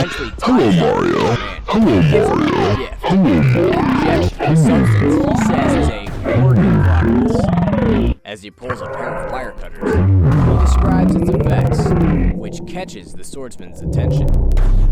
It sounds just like What the dog doing? Mario. The Russian then proceeds to torture the man, cutting his fingers, punching him in the face, screaming at him. While enjoying it, he soon reveals why he's Mario. torturing him. He's doing it as a favor to their neighbor. 21. He doesn't like their party. Hello Mario. Can't get any sleep because of it. As the Russian gushes over the 21. accomplishments of their neighbor, the swordsman turns off the TV. Then Baba realizes Booey. the men Baba were Booey. What the dog doing?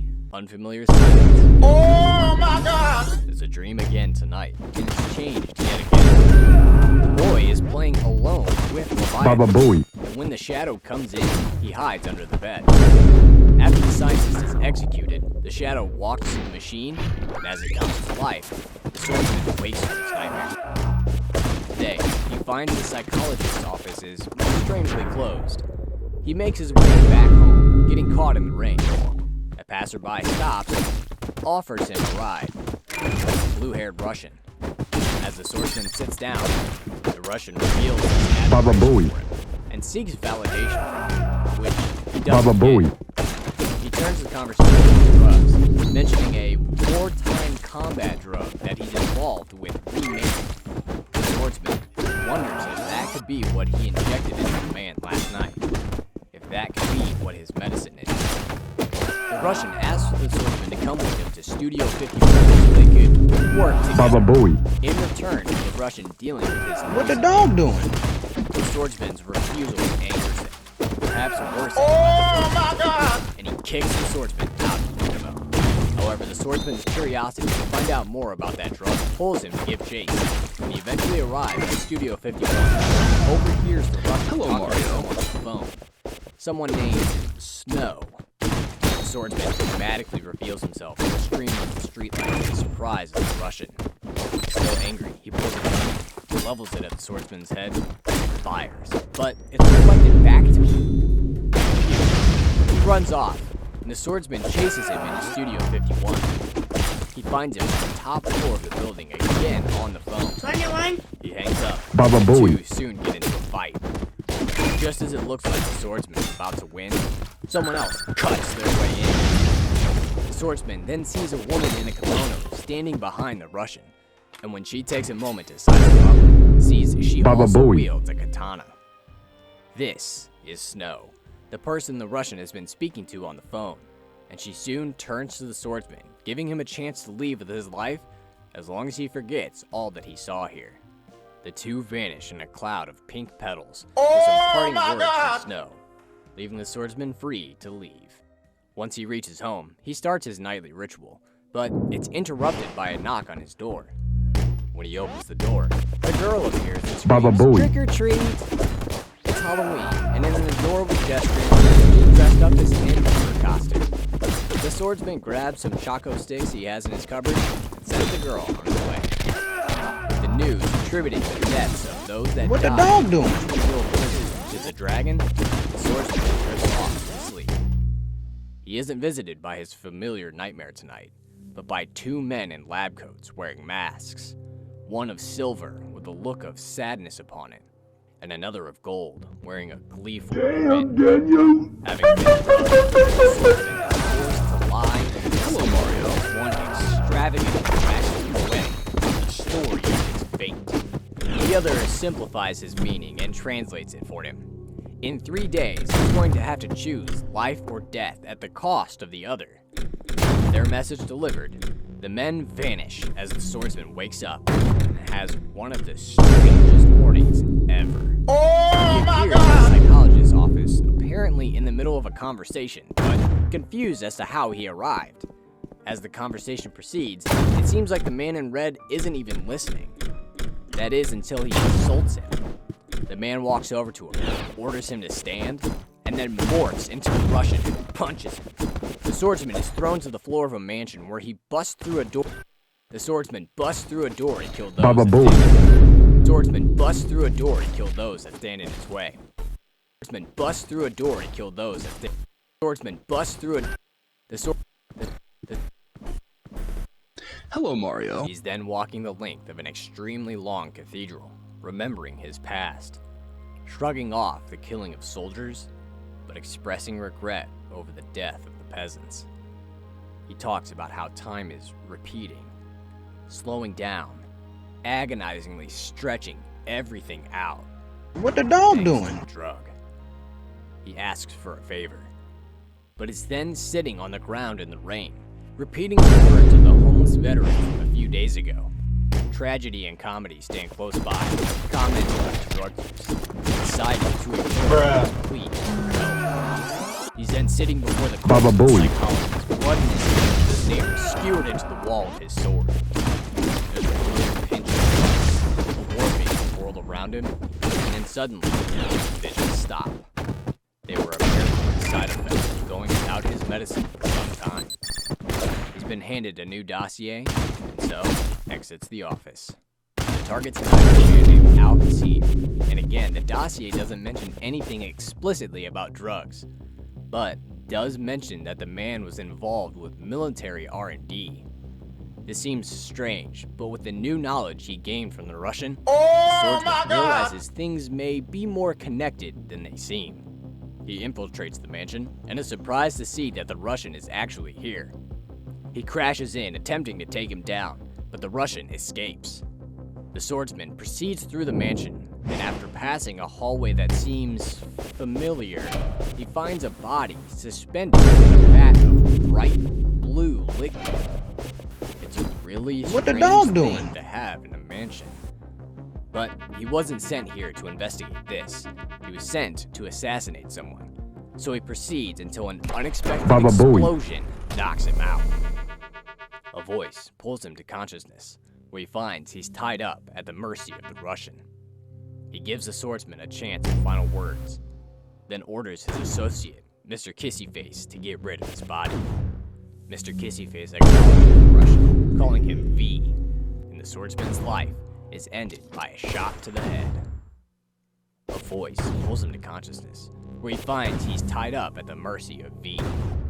V is unsettled by the swordsman's knowledge of his name, but he's got a date coming. What the dog doing? Hello, Mario. By killing the swordsman.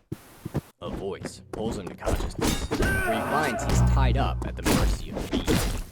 He taunts V by reminding him of his date. V stands in silence for a moment, then realizes what's going on. The fact the swordsman knows information that he's never said means the swordsman is on chronos. That's the name of the drug that gives the swordsman his precognition ability, which he's been using throughout this interaction to try and find a way out of it. There are muffled groans from the other side of the room, and it's revealed that Al Qasim is actually V's prisoner as well. He's being interrogated by the Russian, who is trying to find out how to make the substance from him, but his reluctance to talk angers V, who soon starts pounding him into the ground.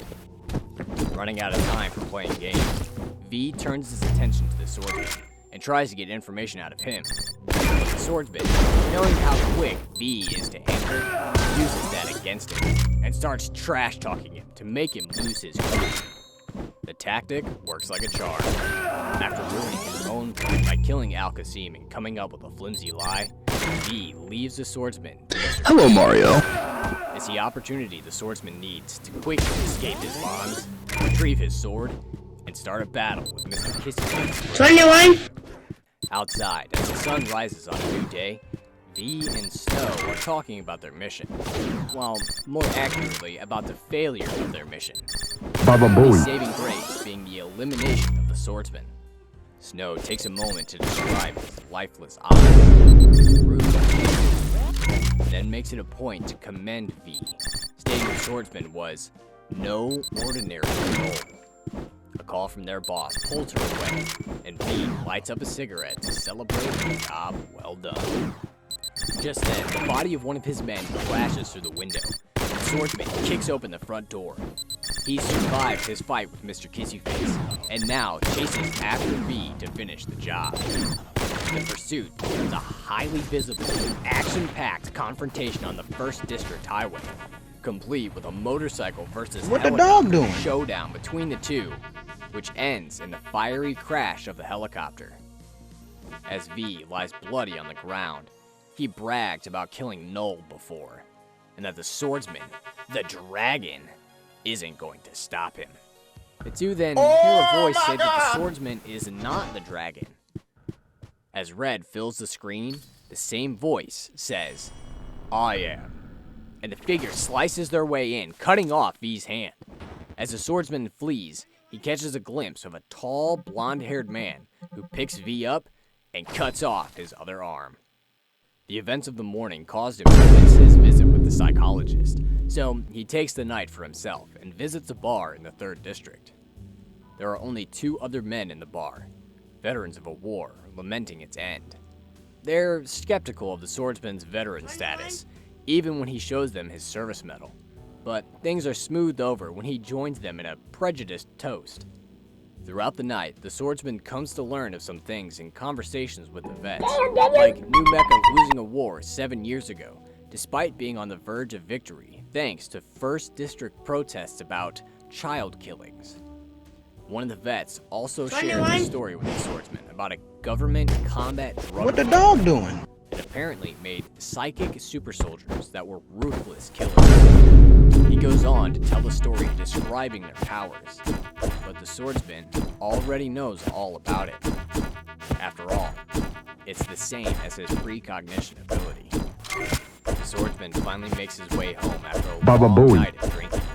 The girl comes up to him, but he can't Hello, understand Mario. her, so goes into his apartment, where he collapses into an uninterrupted sleep. It's the knock on his door that finally wakes him up. And of course, it's the girl. He listens to how distressed she was last night, and to make it up to her, throws together a quick, not too great breakfast. He lets her stay here for the day, and sets out for his daily visit. The psychologist is upset over recent events, and he begins a long rant chastising the swordsman. But he's soon glitched away, and the swordsman is again looking at him. What the dog doing? The Russian tells him his pain is nothing like what the swordsman has to go through. He then tells him of the withdrawal, of how when Chronos leaves the system, he'll feel time slow down until it stops completely. He'll be stuck in his mind, constantly dying over and over again, reversing time only to die again and again and again.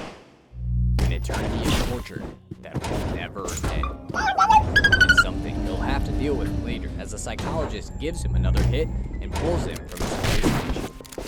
His condescending mocking of the dragon causes the swordsman to reveal what he learned that morning on the highway. After the swordsman describes who he saw, the psychologist changes the swordsman's mission for the day, giving him a new dossier and sending him to kill the dragon.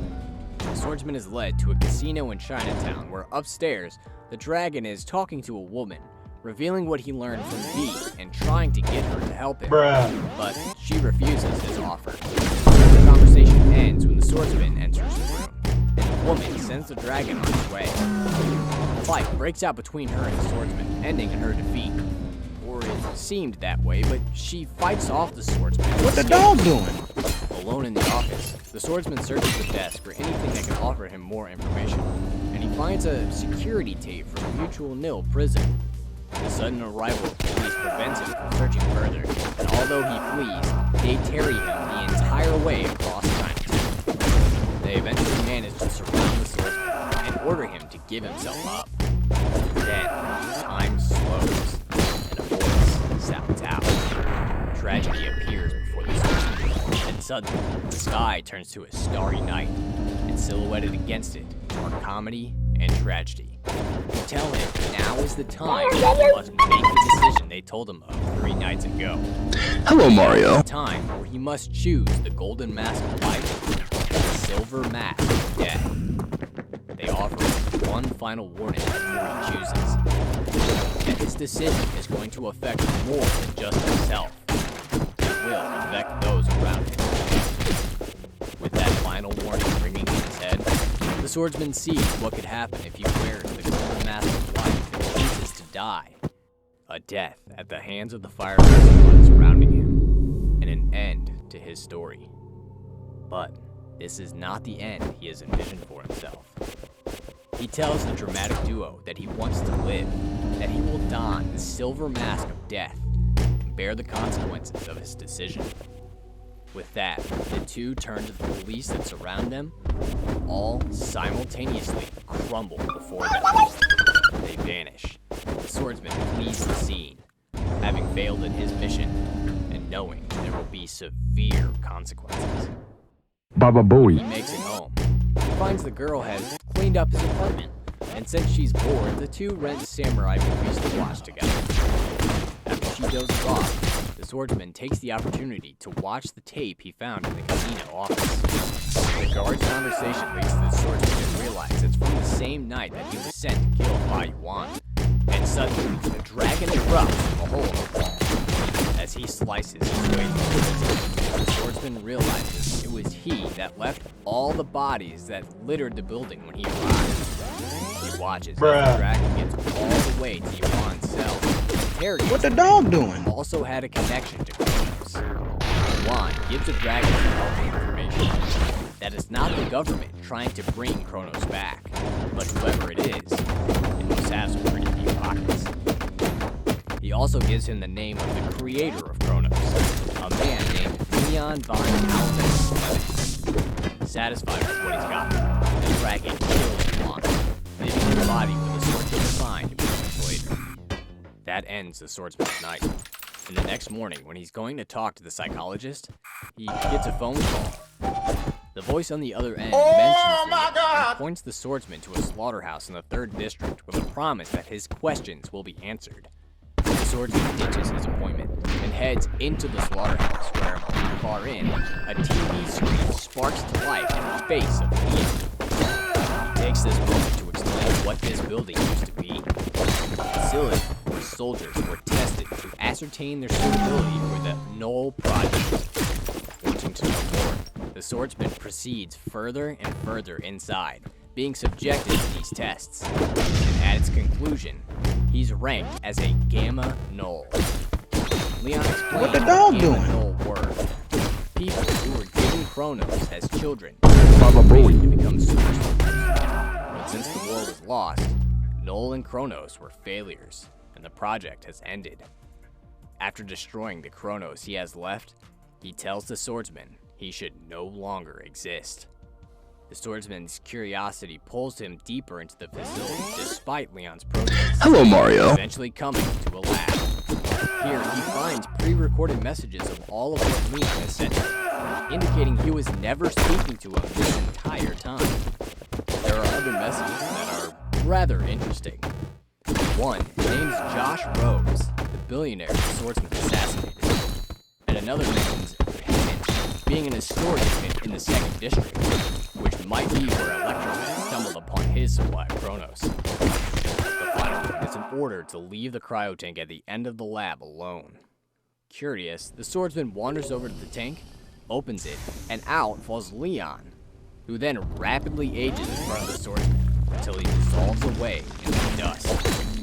An alarm starts blaring. What the dog The doing? swordsman flees the lab and heads home. When he gets home, he's greeted by the little girl who pulls him to come and see a cool thing she pulls him to the roof where the two look out over a beautiful vista of the city, shining brightly in the background. The swordsman pulls his service manual, explaining that it's a reminder that he did something good. He tosses the metal from the edge of the building and falls and crashes low. When asked why he did that, he explains he has another reminder. The serenity Baba Booey. is tainted, ominous darkness. The little girl expresses a fear of the reappearance of men in masks. But her fears are put to rest when the swordsman promises to protect the friend he's come to care so much. Baba Booey. The following morning is only cheer. The little girl gives Behemoth to the swordsman so that Leviathan can have a friend, just like how she has one in him. The two say their goodbyes as the swordsman sets out to visit the psychologist, who is not at all pleased with his recent actions. As he begins to lay into him about the importance of their mission, the swordsman confronts the man in red and orders him to tell him the truth. And the swordsman finally gets confirmation of all he's uncovered and an explanation of who he is. Null were secret super soldiers that were created with experimental combat tools by Mecca during the war. The swordsman was placed in this project thanks to the psychopathic behavior observed in his youth, eventually attaining the rank of Gamma, which was reserved for the most elite of the unit. While the Null unit itself was a secret, during the war they were used for morally dubious missions. The results of which were known to the public and received criticism. Protests of these missions eventually led to the end of the war. And once it ended, Chronos production ceased, which had an unintended side effect on the null soldier, who died when Chronos was involved. That is the eventual fate of the soldier. What the dog doing? Actively marching out by complying with these missions to eliminate anyone that knows of Chronos.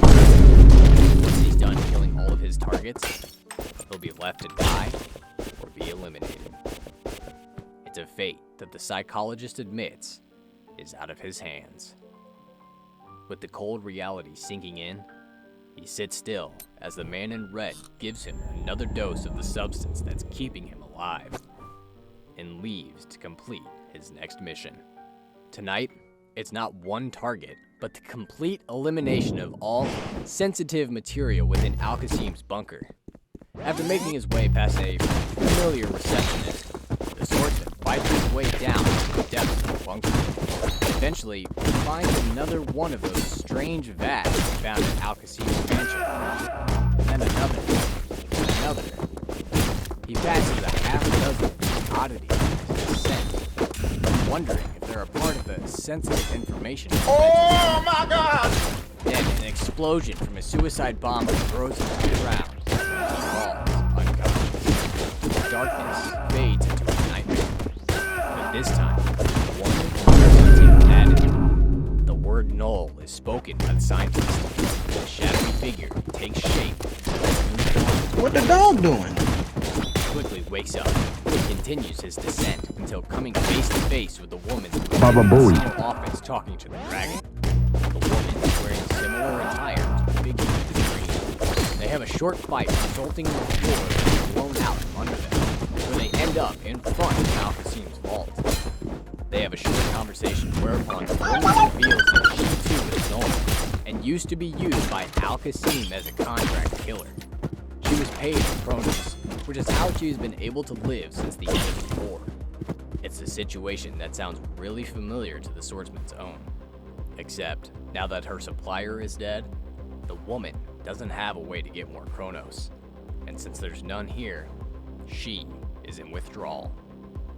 As the woman explains what their battle is going to be like, explaining the mental duel that's taking place between the two of them in this moment, she's cut down by the swordsman. As she crawls towards him, she begs him to get back at those that made her. Hello, Mario. Then dies before the door of the vault. The door can only Bruh. be unlocked with a retinal scan, so the swordsman decapitates the woman and uses her head to get inside the vault. Inside, he doesn't find treasure or secrets. He finds a cowering family. As he pulls his sword, he finds himself standing in front of the boy from his dreams, his duty pulling him to complete his task, but something within him holding him back. Then, the hallucination glitches away, and he spares the family as he realizes the truth behind his dream. He returns to his psychologist's office to confront him with what he's learned about his dream. Yet the man isn't listening to him at all, panicking about the swordsman's abandonment of his mission yet again, scared that their employers are going to be coming to him. When he finally notices the swordsman, he orders him to leave. But the swordsman steps forward, knocks him to the ground, and brutally murders the man in red by smashing his head. However, this isn't how it plays out in the swordsman's head. What the dog doing? As the psychologist noted, he's in withdrawal. And in his mind, the psychologist throws him to the ground. Mentioning other combat drugs developed by the government, he injects himself with syringes the swordsman has never seen before, and floats into the air. He then launches an attack on the swordsman that's wild, cerebral, incomprehensible, and utterly impossible. As he mentally battles with this grotesque monster, the swordsman collects the chronos that the psychologist had left and injects himself with it, resulting in the hallucination fading away to the quiet office. The lifeless body of his attacker lies before him. Checking the desk, he gets a lead where he can find more chronos now that his supplier has died, and also notices a dossier. It's one on him, and gives him the name Subject 0. It orders his elimination if he ever began questioning his role or learned of the manufacture of chronos, confirming his suspicion that he was just a tool being thrown out when he'd outlived his usefulness. He heads home where he finds there's been an incident at his apartment building. According to the police, his neighbor had been burglarized and was murdered in a break-in. The swordsman's apartment was another casualty of the robbery. When he enters his apartment, he finds it a Leviathan and Behemoth are torn apart on the ground, and there's also a note on the wall. It reads, "One life for another." Hello, Mario. He exits and asks the police where the little girl is. And when no one has any answers and actually say that there's no little girl living here, he turns frantic, angry. The police get defensive and try to apprehend him, but the swordsman escapes their grasp. As they radio in his description, one offers the possibility that he could be the guy, perhaps the one responsible for killing all those men in Chinatown.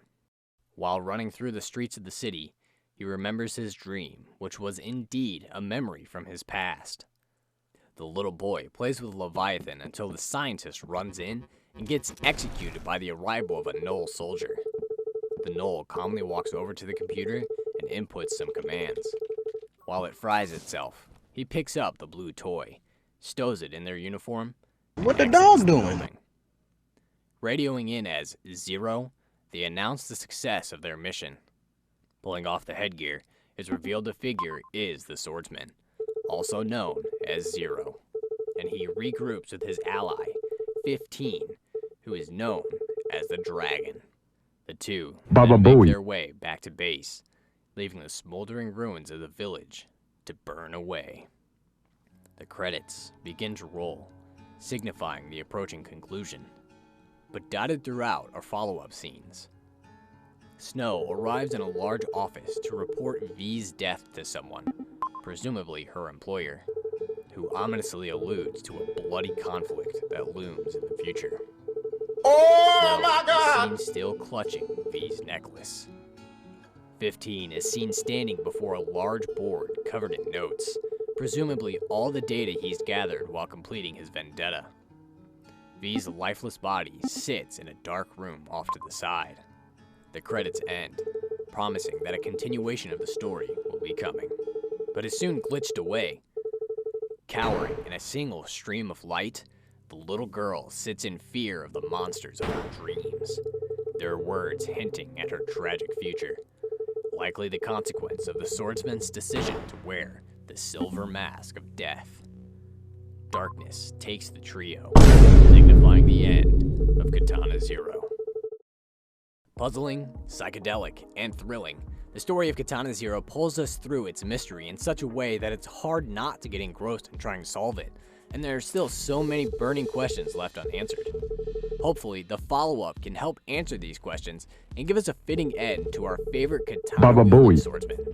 Now, I'm not perfect. There's probably some errors in there, and considering this is made before the follow-up came out, I'm sure some of it will eventually be wrong or explained later, but I tried to explain all the relevant parts of the game that I could, and I certainly hope you enjoyed. If there's still something you're unsure about, or if you still have some questions about something else, feel free to ask, and I'll do my best to answer them. But that's all for this one. Thank you for watching, and see you later.